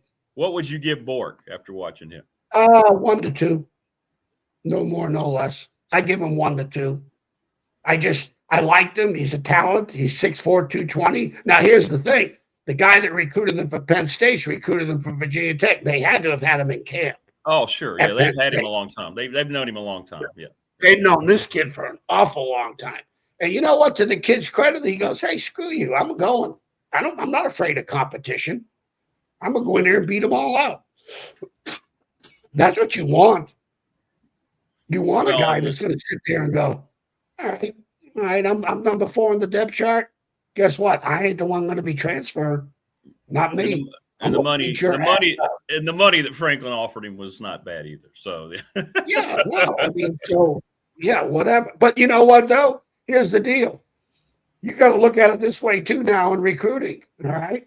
It's just like, okay, well, maybe Georgia and all those teams said, he's not that much. He's not worth that much for me. I'm moving on. They probably had a set figure and they weren't going above it. And all of a sudden, Franklin, you know how it gets in that bidding war. Oh yeah. It's like an auction. And next free thing agency. Yep. You go into an auction, Rick. You're going to have a certain figure. Like going to Sotheby's. Yeah. I'm out. Yeah, you're holding up your little paddle. No. That's it. Paddle. Where's the trash can? Paddle's going in the trash can. We got the whole nation to recruit a quarterback. I don't need to go to Massachusetts from Georgia to get my starting quarterback. I got enough in this state. What's the competition level, Coach, at that private league that he played in, as opposed to the the state high school?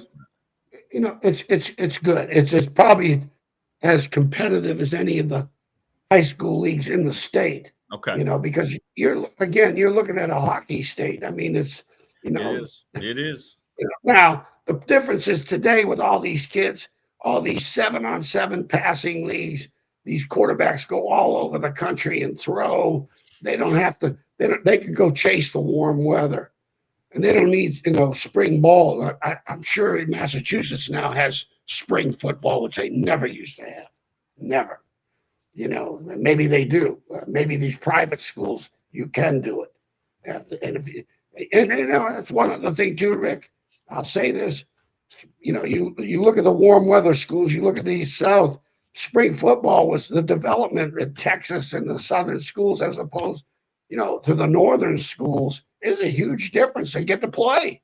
Yeah. They get to play, and now I think people are starting to catch up to that because of the 7-on-7s. The spread offense has allowed the quarterback developments to go into a whole nother level.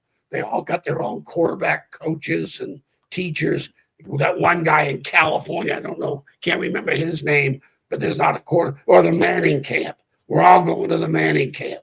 Yeah. We're going out to California to see this quarterback whisperer. Can't remember his name, but I don't think there's a quarterback in the top 10 in high school that probably hasn't worked out for this guy, or this guy's not touched. I can't remember his name, but so when you're looking at quarterbacks today, you get a pretty good idea of what they could be because they're developed.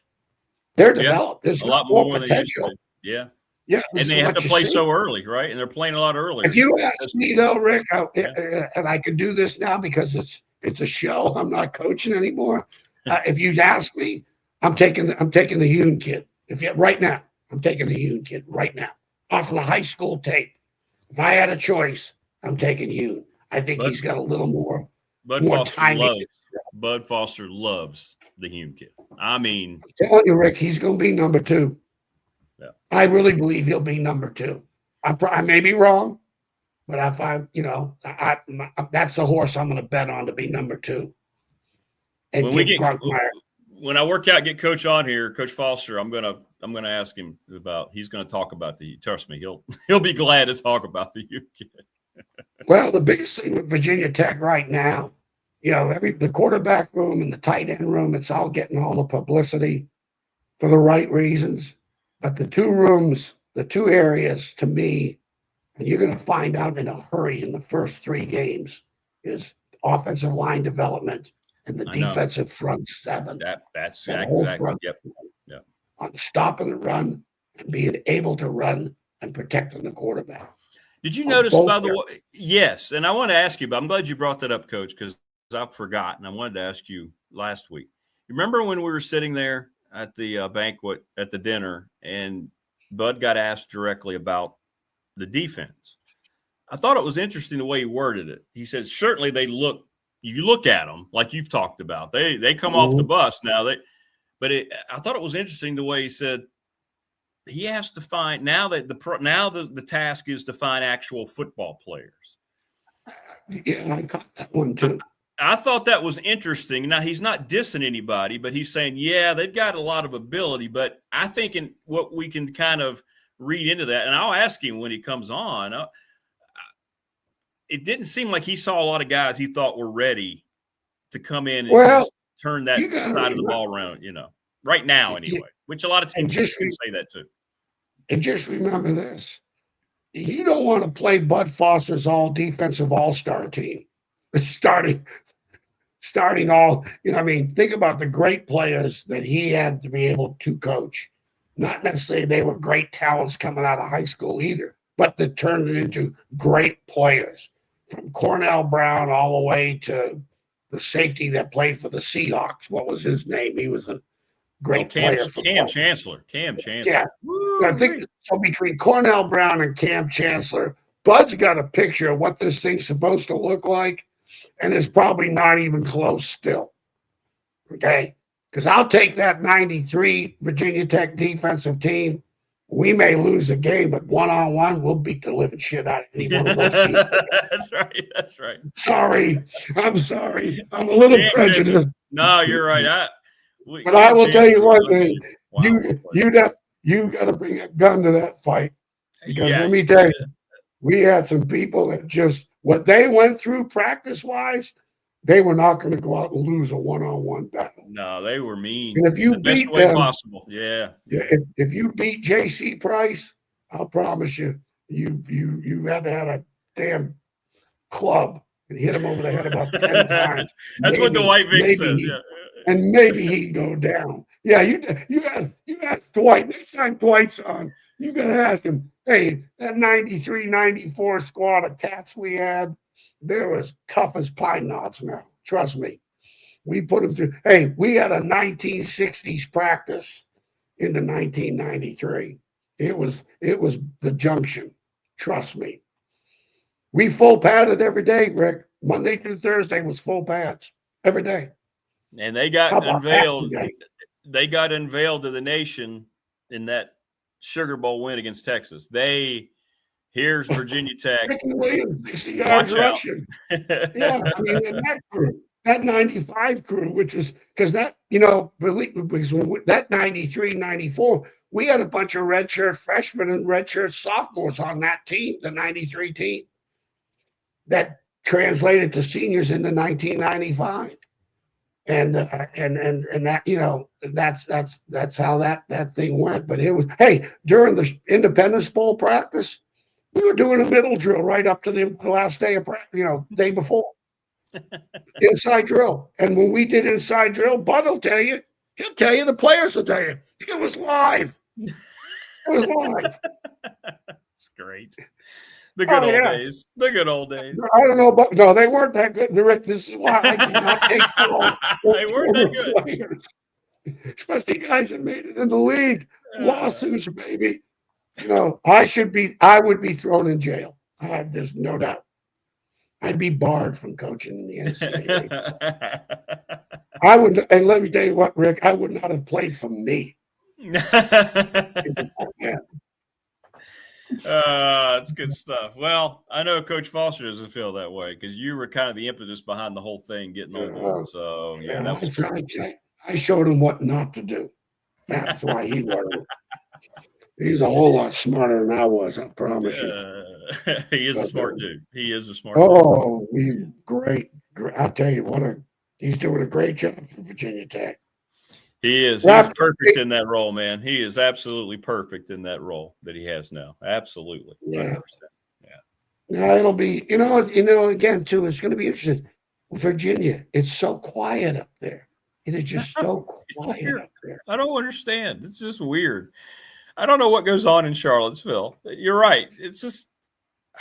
I tell you what went on. They won 11 games. They won 11 games. They had their best year ever in the history of their program. Ever. I'll give you that. Yeah.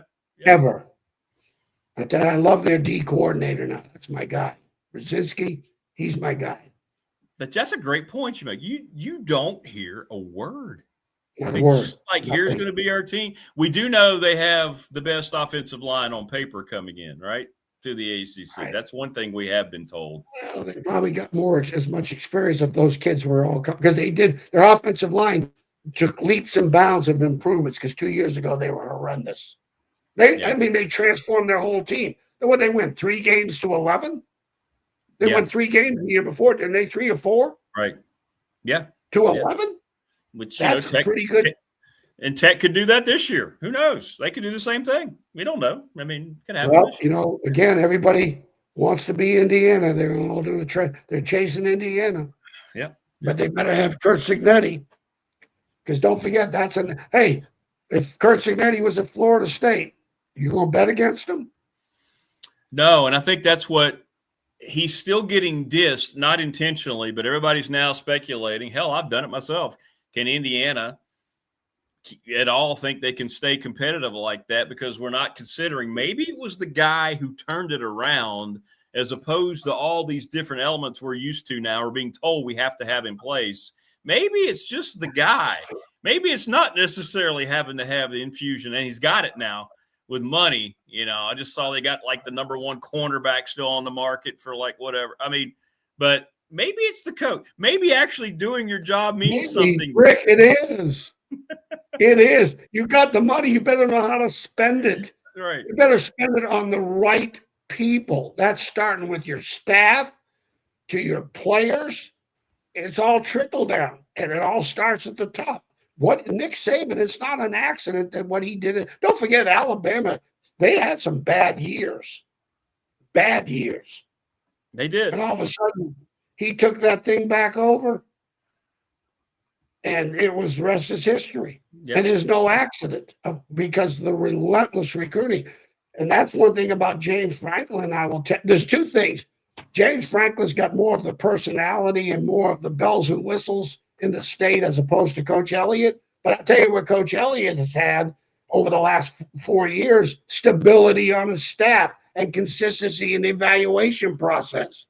And the culmination turned into the greatest season Virginia has ever had, ever. I was on the team. We won 10 games. Right. That stood forever. We had 1 10-win season. Finally, and that was 1989. And he finally gets an 11-win season and a conference championship game. In his walk year. Either you win this year or you're going to be like Brent Pry. Yeah. And I'll tip my hat off to Carla Williams and the administration and him that, it's just like Dave said, we got the right guy. Well, I got the right staff. I am not firing anybody. That to me, when Brent Pry fired those 3 coaches, I told you, he's next. Yep. I made that comment to Greg and you. He's next. That's when I started listening to your show and all that crap was going down, as I thought you had some good insights on it. It was a coach every week. Yeah. Yeah. Went through 3 offensive line coaches. How are you going to have continuity in your evaluation and recruiting? How are you going to do it? You can't.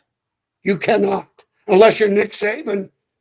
Nick Saban could get rid of his whole staff, coach a whole damn team, because he was the GM. He wanted that role. He embraced that role. There's a lot of head coaches don't want that role. You know why? It's hard. It's really hard to do what he did. It's hard. I couldn't do it. Franklin seems like that. Franklin seems like that. Like he's accepted the GM part. He seems to be very acclimated to that. Like it doesn't bother him at all. Left him in recruiting. It doesn't matter. Yeah, it doesn't matter. Okay, but certain head coaches have that personality and embrace that responsibility as the general manager. They're my guys. They ain't yours. Because you could leave me or I could fire you. They're my guys. They're university's guys, not yours. Yeah, right. You did not. Okay, you did the work. Like, Coach, I wish I could tell you who I signed at LSU. Okay, my job was don't screw it up.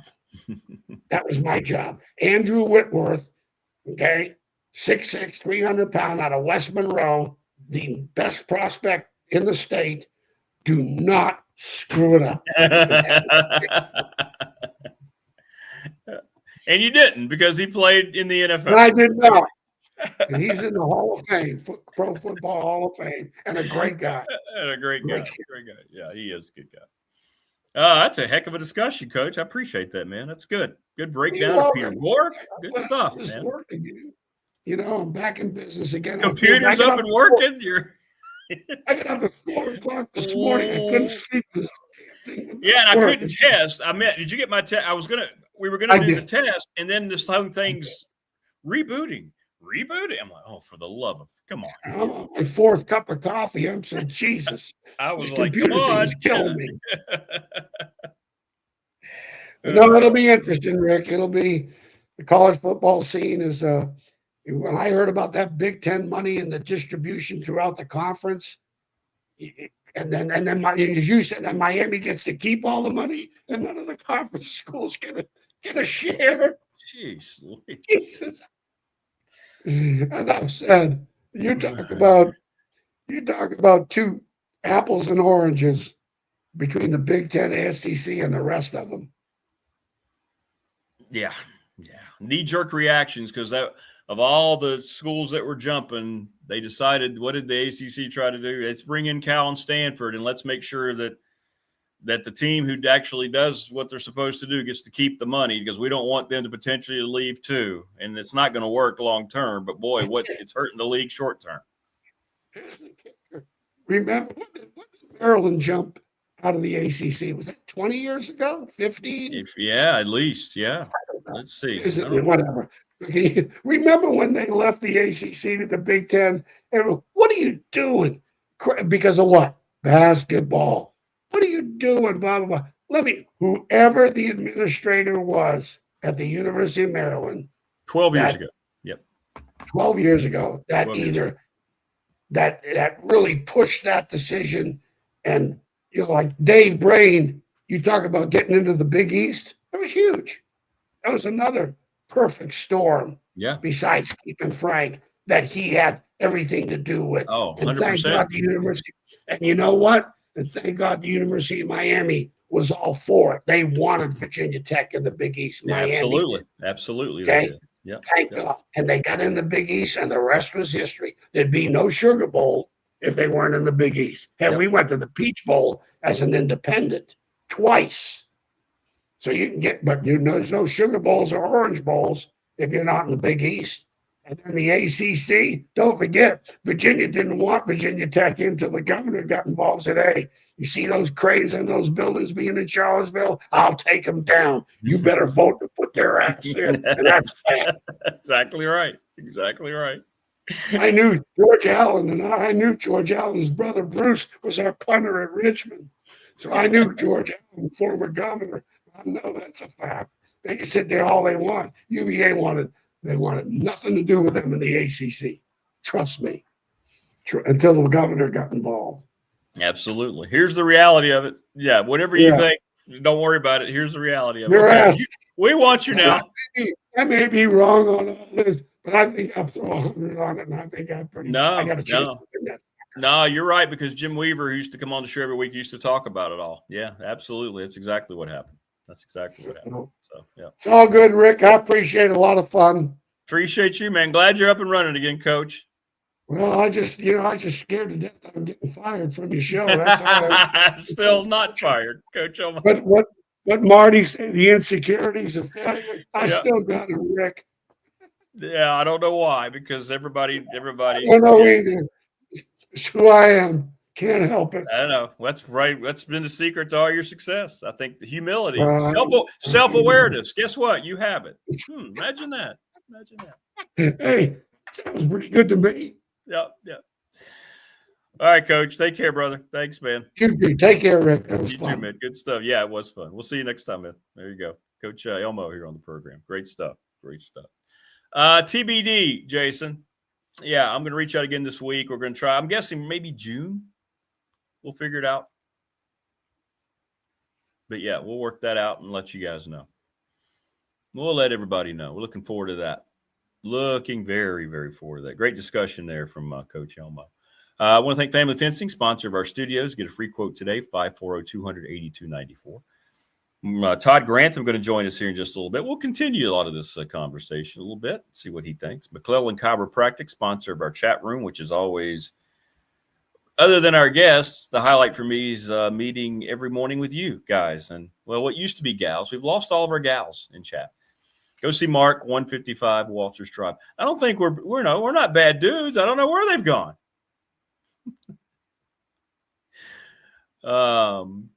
Pulaski County Sports and Entertainment is the presenting sponsor of this program. Thanks to them, thanks to Tim, and thanks to Jonathan Sweet. Little River Heating and Air, 1095 Radford Street in Christiansburg, 540-553-2971. Go reach out to Charles Lee today. BDST Fan Question of the Week brought to you by the attorney Ryan Pry, 701 West Main Street in Radford Trust and Estate Planning. Go to the NRV Super Bowl. They've been part of the community for 25 years. 382-5525. Sundown Electric, the Smith Brothers down in Elliston.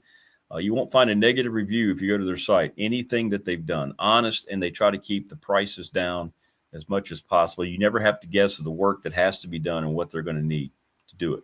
ReadySetFund.com. That's Bob Christ, BOBCRST11 at Gmail.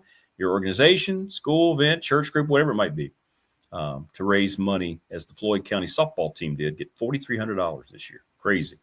Professional Door Incorporated, residential commercial garage doors. Travis Williams up in Dublin. Great guy. Great business. 391-0788. 38 years, by the way, they've been in business. National Bank member FDIC, the exclusive banking partner of me and this program. Thanks to Larry Ramsey. Talked about my refinancing. You should go and, if you need to, just change banks. I was stressed out over that whole proposition, and it was one of the most stress-free things I've ever gone through. And Lawson's Mobile Home Supply since 1997. Give James a call at 300 North Franklin Street, Christiansburg, 540-381-8011. And thanks to Brandon at Top Shelf Apparel. Good stuff all the way around. Yeah, it was. That was great stuff. I mean, Coach has seen it all. He's dealt with all different types of administrations. He's seen the evolutions of player acquisitions and the way it is. It was really good stuff, man. I guess we need Spring back to even it out with all these defensive great. Yeah, go get Steiny back. Steiny's going to be part of the show going forward, being like he was. He's all in. We will. Good morning, Brian. The artist formerly known as a UPS driver. He's watching the show up in the garden planting cucumbers. Oh, that's cool. Good for you. Much deserved, brother. Congratulations. What I'm getting a lot of people, what's cool, I get a lot of separate things, either DM or on the professional or text line. A lot of people I don't want to say they use the term contribute. You're contributing by watching, being part, but you don't interact during the show. And people are telling me every morning they like to put it on their televisions, their big TVs. So in other words, they're watching the show like I'm a mega TV star, which we know is not the case. So that's cool. And Eddie, I'm not ignoring your question. It just came during the middle of Coach Elmo. No, I do not. Eddie asked, do you go back every day and watch your show, watch yourself? No, I've never been one. Not that I don't try to improve, and I'll make notes, and I have notes lists when I think about it, but I'm just saying I don't like to sit and watch myself. I don't like to sit and listen to myself, my own voice. I've never been that guy. Like today, the university wants me to voice this promotional piece they're doing for recruiting. And I appreciate it. I'm very happy they want me to do that, but I'm going to hate hearing myself on the playback. All right. Good luck, Jason. Hope it goes well. Keep us posted. Keep us posted, man. Hope it goes well for you. Yeah, let us know. Let us know. But in any event, great stuff from Coach Elmo. The great stuff continues now with this gentleman. He's the defensive coordinator of the UAB Blazers. He is Todd Grantham. What's up, Coach? Good morning. What's up? What's up, buddy? Good morning. How you doing? I'm good, man. How are you, man? We're getting down in the weeds with Coach Elmo this morning. He was great, as usual. Yeah. Elmo will be up early, ready to roll. Fired up and ready to go. So what's the latest? I always like to ask the latest. What's going on in Blazerland here this week? This is, our players are chomping at the bit to get back. I can tell because I've already gotten a text from a lot of guys. I made some developmental tapes, like for example, all the front guys that rush. I make the video guy take all their one-on-one rushes and put them in a locker so they can watch themselves, right? So I have everybody broken down. Because everybody's different in how they rush, just like a running back, how he runs the ball is different. So they can watch that. And then obviously I got the top NFL guys over the last 3 to 4 years and how they rush. So the players get to watch those, but everybody's wanting to watch themselves and what they need to do and all that. So I got text last week from a lot of guys on, hey, where's the lockers at in our Thundercloud system. So they're chomping at the bit. The players got to come back next.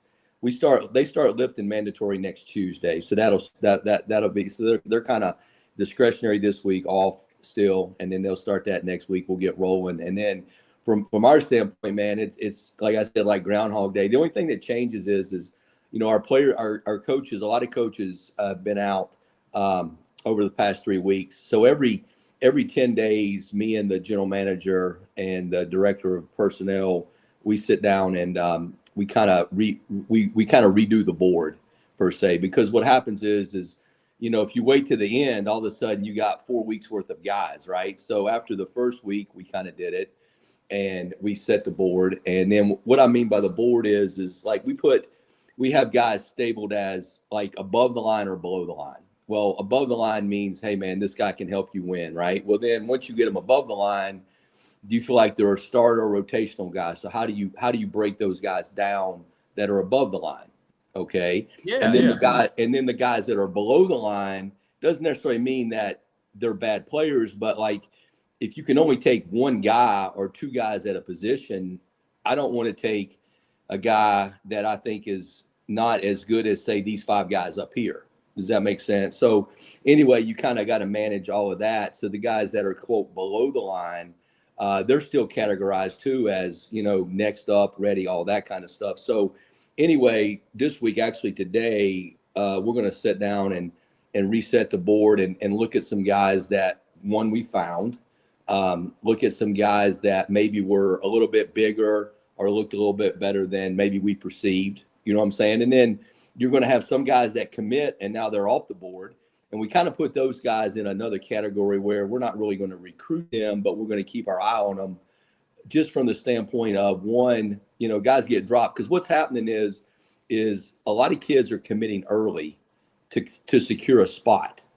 Okay. Not signing, but committing, right? Yeah. Yeah. There's a total difference. Just because people are signing now, are committing now, that doesn't mean anything. That just means you're the leader of the pack. It's always like I used to say, it's like a NASCAR race. All that means is you're in the lead and all these other ones are hunting you, right? So just because someone's committed, everyone else is still chasing them. At the same time, the team that committed them or to them, you know, they're going to always assess their abilities, right? Well, all of a sudden another guy that may be better comes available, or based upon injury or somebody leaving the portal, they may feel they have to take an older guy. And that all happens like in November, okay, like at the very end. So you don't want to lose sight of guys that maybe you liked. Like, for example, I had a defensive lineman that I'd actually been talking to since last year. And, you know, I kind of got to watch this because, you know, some schools will follow you on Twitter to see who you recruit. And then out of respect for you, knowing that, okay, this guy's a pretty good evaluator. So I had a defensive lineman that I had scheduled to come in June 4th, and we were his only visit. And I'm like, this is going to be a steal, right? Well, he posted it and added me. So my name, so it popped up UAB and all that. Well, the next day, Auburn offered the kid. Then the next day, Tennessee offered the kid. And then it was Arkansas, Ole Miss. So now the kid's got 5 SEC visits. Okay. So, I mean, that's going to happen. But that's the kind of guys you're looking for, because they do slip through the cracks. Okay. And we feel like we got a few of those now.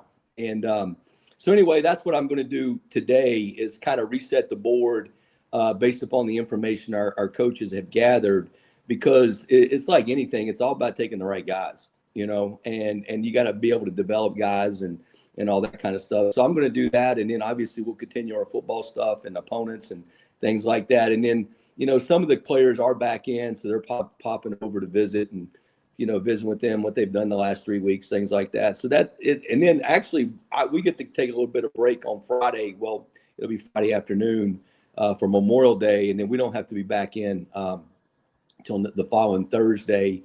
So we'll get a little bit of a break there. But then the following week starts camp, right? Which, being a college coach, June is the worst month ever. Like, whoever designed that lifestyle is an idiot. There's no other way to say it, because what happens is in the month of June, okay, is you have your players, which you get to work with, which is awesome. That's the fun part, right? You get to work with your guys, but you get to have camps, okay? You get to have, I think it's 9 camps throughout the month. How do you want to use them? Well, your camps can be evaluation camps. They can be youth camp, you know, for the community or whatever, but you have these camps.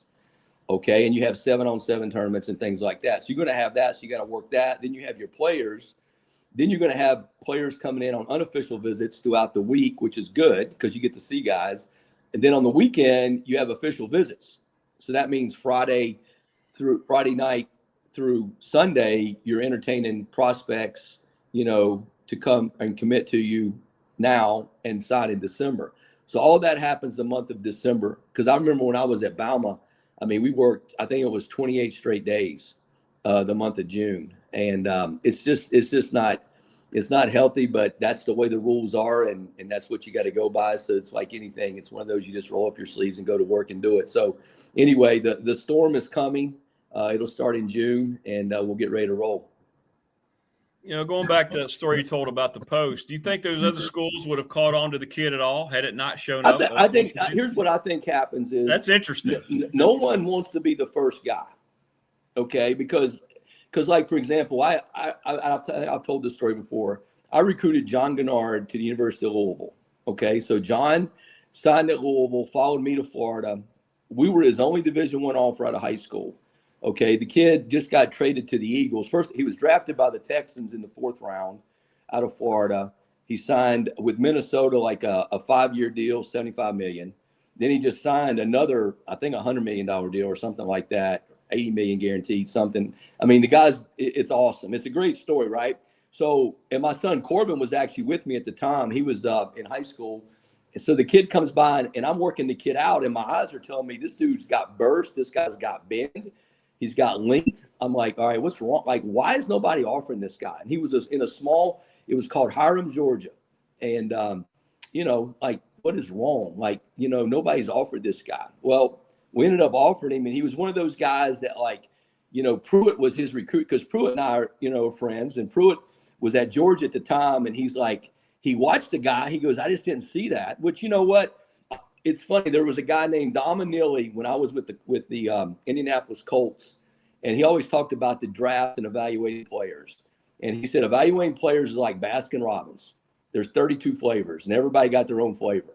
And he's really right. Like, everybody got a certain, style or a certain thing they like about guys, and then that's the way it is. So anyway, John, we were his only offer, and we got him. So I think what happens a lot of times is until that first team takes that step, everybody's kind of like, I don't know. But then once a team takes it, it's like, okay, I can do it now. Well, they did it, I'll do it. You know what I mean? So it's kind of like that's kind of how that works. So yeah, there's people that will follow your Twitter accounts to see who you post as they visit.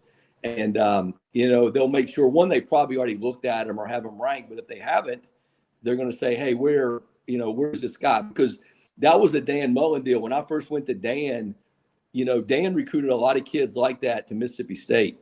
Like, if you went back and looked at the history of that school, a lot of guys that were no stars. And the reason they were no stars, they couldn't afford to go to camps. So if you don't go to camp and pay the entry fee, they don't rank you, right? Right. So a lot of guys would be like that.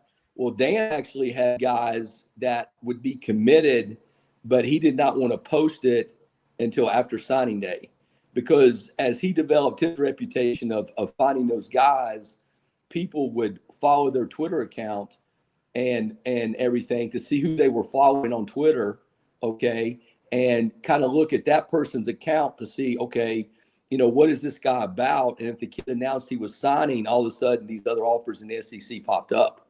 So it's one of those, social media deals, but it does happen.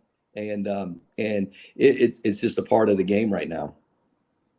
Is there any level of any recruiting that's influenced at all by what these sites decide to rank a kid? Or not really. Well, not really. I think that a lot of times, to be honest, though, some coaches will say, well, and this is coaches too, which you got to be careful of, because like Nick had it add in guys' contracts that the more 5 stars you signed, like, you got a bonus, right? So, that can play two ways in the sense of because everybody's wanting to gather information, because these guys that rank guys, they can't watch all these guys, and most of them don't know football anyway, and there's not enough time in the day to rank. So what they're going to do is they're going to gather information from coaches. Okay, hey, this guy's a good player. So like when I was at Georgia, I would, like, a lot of those guys didn't like me, because if I thought a guy was a really good player and didn't maybe have the offers, like, I don't want to compete against all these guys. That's right. So why would I promote him? You know what I'm saying? I understand that it may look good on the front end to the fans and to everything that, okay, we got this guy, he's highly rated, whatever. But if you do that and you promote it and they publicize it, other people are going to come in. So Nick used to have a deal that, if you signed a 5-star guy, you ended up getting a bonus. Okay. And a lot of coaches will do that, based upon what they got. So then the coaches are tied in with evaluation guys. So in other words, hey, I'm giving you information on these guys. I need you to bump this guy to a 4-star. I need you to bump this guy to a 5-star. So like, for example, if you watch a lot of guys that'll get, they'll be recruited and they'll be 3 stars. And all of a sudden one of the, the top schools, a Notre Dame, a Florida, a Bama, whatever, offers them, all of a sudden they go to a 4-star. Okay. And that's just the way the business works, because, those sites are done by subscriptions. Okay.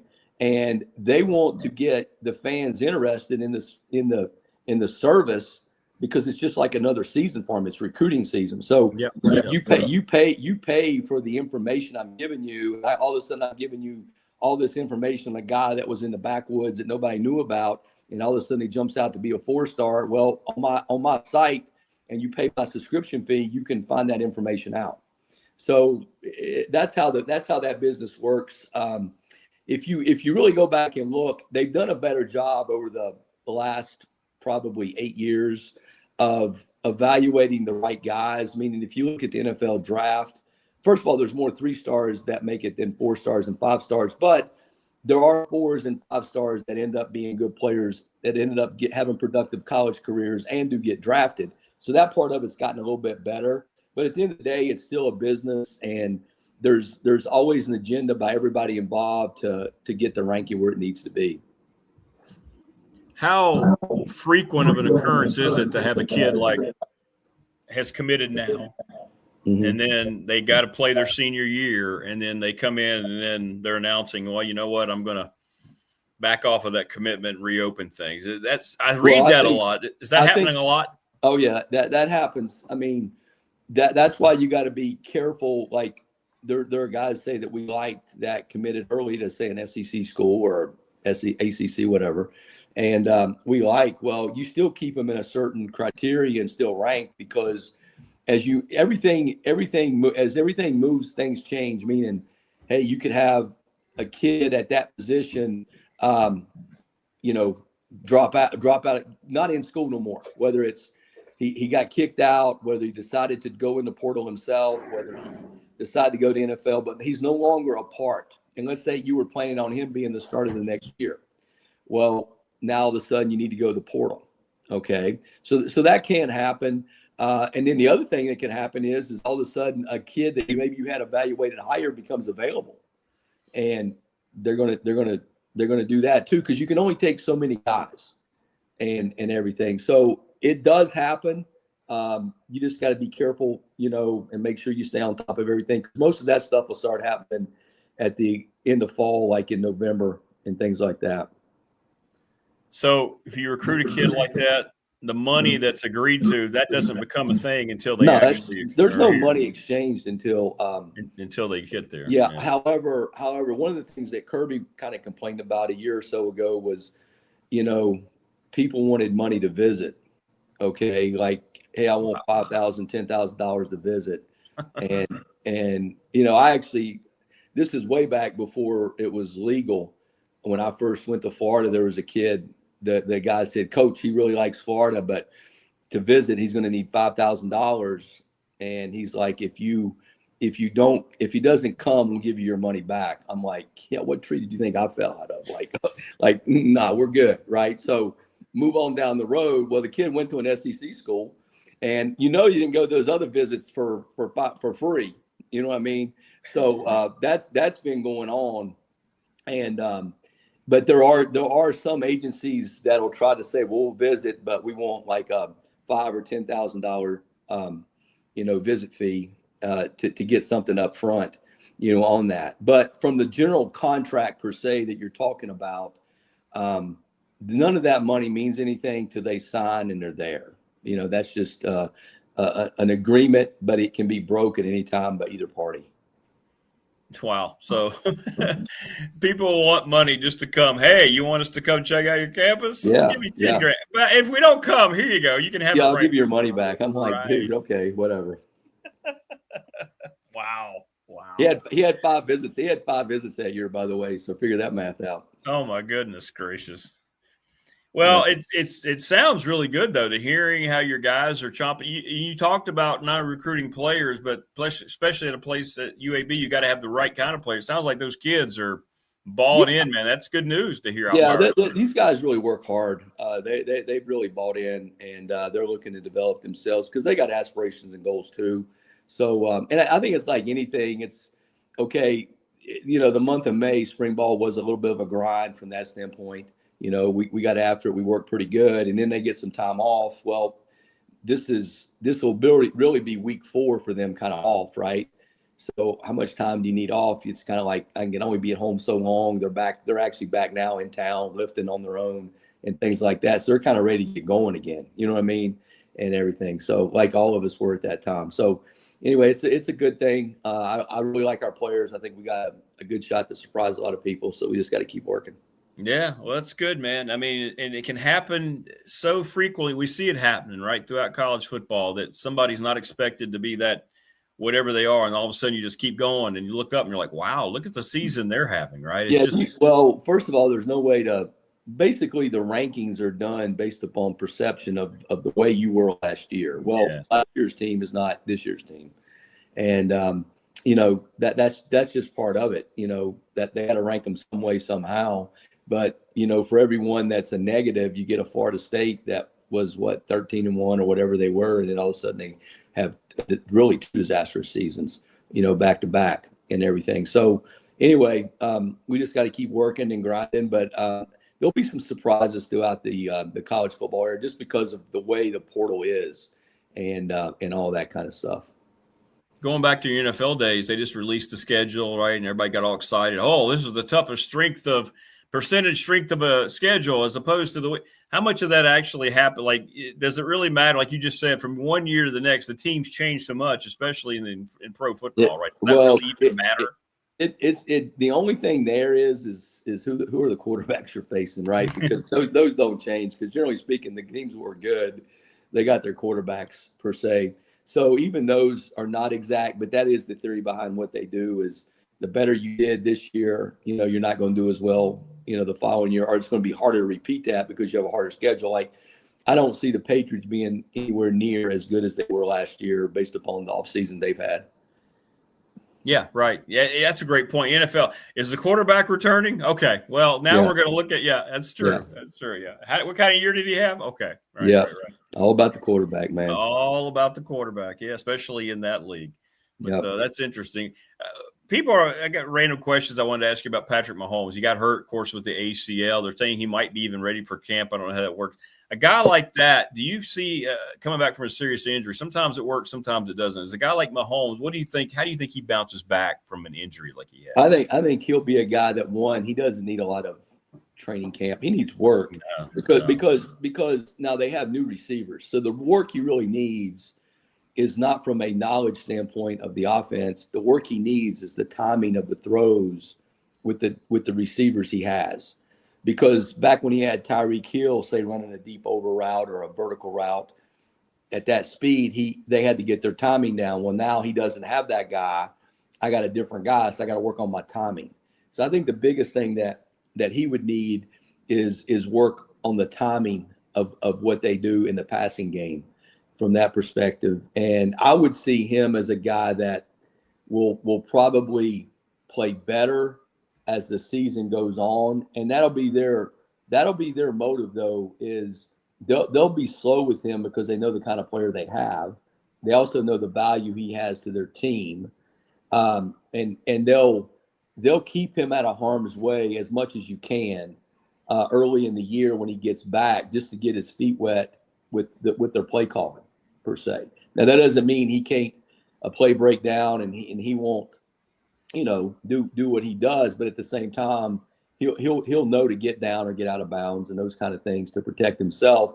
But I would see him as a guy that would move as he moves forward through the season. He'll end up playing a lot better, and he doesn't need a lot of. The biggest thing he needs is timing with the people he's going to play with.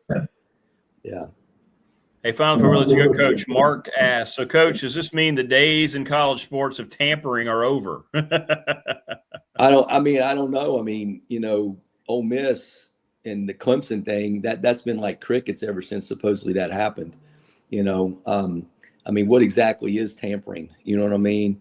So it's hard to say. I think that they're going to want to talk about it not being there, but I'm not sure that it ever can not be there based upon the rules and the situation we're in. Yeah, 100%. Well, great stuff, brother, as always, and we appreciate it, man. Good info. Not a problem. You guys take care. All right, man. Have a great week. Later. You too, right, man. Be good. Bye-bye. There you go. Bye-bye. There you go. Coach Grantham, defensive coordinator down at UAB. By the way, I got a lot of text messages on our professional door text line. Yeah, I did see the play, Tech baseball against Clemson, where the infield came up right around home plate on a slide from a Clemson player, and I think he got hurt. Like I've always said this, that I've never understood why the dirt portions of a baseball field or a softball field are plastic. I mean, I understand if you want to do the grass and you want to do all that, the mounds, the plastic mounds. I know guys have a hard time sometimes with their spikes getting caught in it. I know you make adjustments, but yeah, and it's, I've been reading a lot of things about torn up turf like that. I mean, they pulled a big chunk out of the home plate turf. I guess you guys saw it, especially if you followed Tech. It was a big controversy over the weekend. Very strange. The NFL Players Association, by the way, is now on it. And I'll talk with Coach Grantham about this next week. But they are really pushing to have grass instituted in every stadium. There was a massive percentage of players who said, we're tired of this.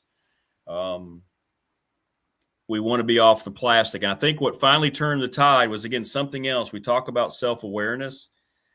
When these NFL stadiums who are going to be hosting the World Cup met with all the officials, and one of the criteria for this country was we're not playing on plastic. We have to put dirt down, grass down in your stadium. Our guys do not play on that. I thought it was very, very interesting. And it feels like that, a lot of people ran with that. And they're now looking around at the leaders of the league. That's you, Roger Goodell, and all you billionaire owners. These other professional leagues, soccer is the world's most popular sport, demanding that their teams play on grass, and yet you're sending these guys you're spending hundreds of millions of dollars on out there on this plastic. We've seen the injury rates go up, the knees, the ankles, the Achilles, whatever it might be, and you've ignored it because, it's convenient and it's cheaper. Well, if these nations, if these organizations of soccer can afford to implement grass for the World Cup and fly it across the world to the United States, I would think a company like the NFL, who just what did they gross? 20-some billion? I would think you could probably afford the adjustment, to take care of the employees that really make your league into anything. Because without the players, you don't have a league. This just in. You grow up for the most part playing on grass. High schools are now going to this plastic. It's cheaper long term than a grounds crew, and it's just not as much hassle. Well, maybe the amount of hassle involved has been replaced by the fact that it's inevitable, that it's just not what you need to have football players in particular playing on. I think this is going to be a big sticking point going forward. I get tired of all these new stadiums. Look at Notre Dame. Go back to Notre Dame when we first visited there, not this most recent visit, but when we, being Radford basketball, and we had Carleek and Travis Fields, and we beat them. But there was talking to their administration. I mean, there was a big, big percentage of kickback. There were a lot of people, man, that were angry over putting plastic. I still don't know why they did it. It's Notre Dame. It looks terrible. It changes the whole atmosphere of Notre Dame Stadium.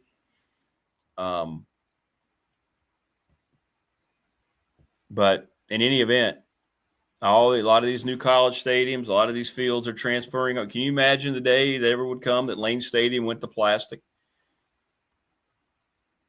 I know you wouldn't like it. Virginia Tech has one of the best programs. They have one of the best field development and grounds crews in the entire nation. People tap in, they visit Blacksburg. It makes sense, right? Being an agricultural school. It makes a lot of sense that they're experts in the field. I can't imagine they would ever attempt in any way, shape, or form to replace the wonderful, wonderful green grass at Worsham Field with that horrible plastic surface. It just takes so much away from the game. And it's kind of representation as something else that makes the sports not as enjoyable, the reality of when we go out in our backyard, young fans across the board, when you're playing backyard football, you're playing sandlot football on grass, in the mud, in the dirt, get grass in your helmet, all over grass stain all over your uniforms, right? And now you watch these games in the fourth quarter, nobody's uniform looks like they've done anything because they've been playing on plastic. It completely and utterly makes everything 100% just 100% artificial. Imagine that. Artificial. Get it? See what I did there? Artificial. Anyway, great stuff today. Appreciate everybody. Great chat. Thanks to Coach Elmo, Coach Grantham. I hope everybody gets through their Monday. It's going to be a hot one here today. Sunshine and heat. I'll never complain. It's fine. Just fine. Don't give me this 50-degree Thursdays like we had in May last week. I think it was 50 degrees. Woke up to 40 degrees, if I'm not mistaken. Thanks to all of our great sponsors. And thanks to you, those in chat, and those of you on the text line. Good discussion today. Please subscribe, like, and share. Please make sure you like every day. Like, go and like the video if you go back. They're now keeping track of that a lot. So that would be wonderful as well if you do that.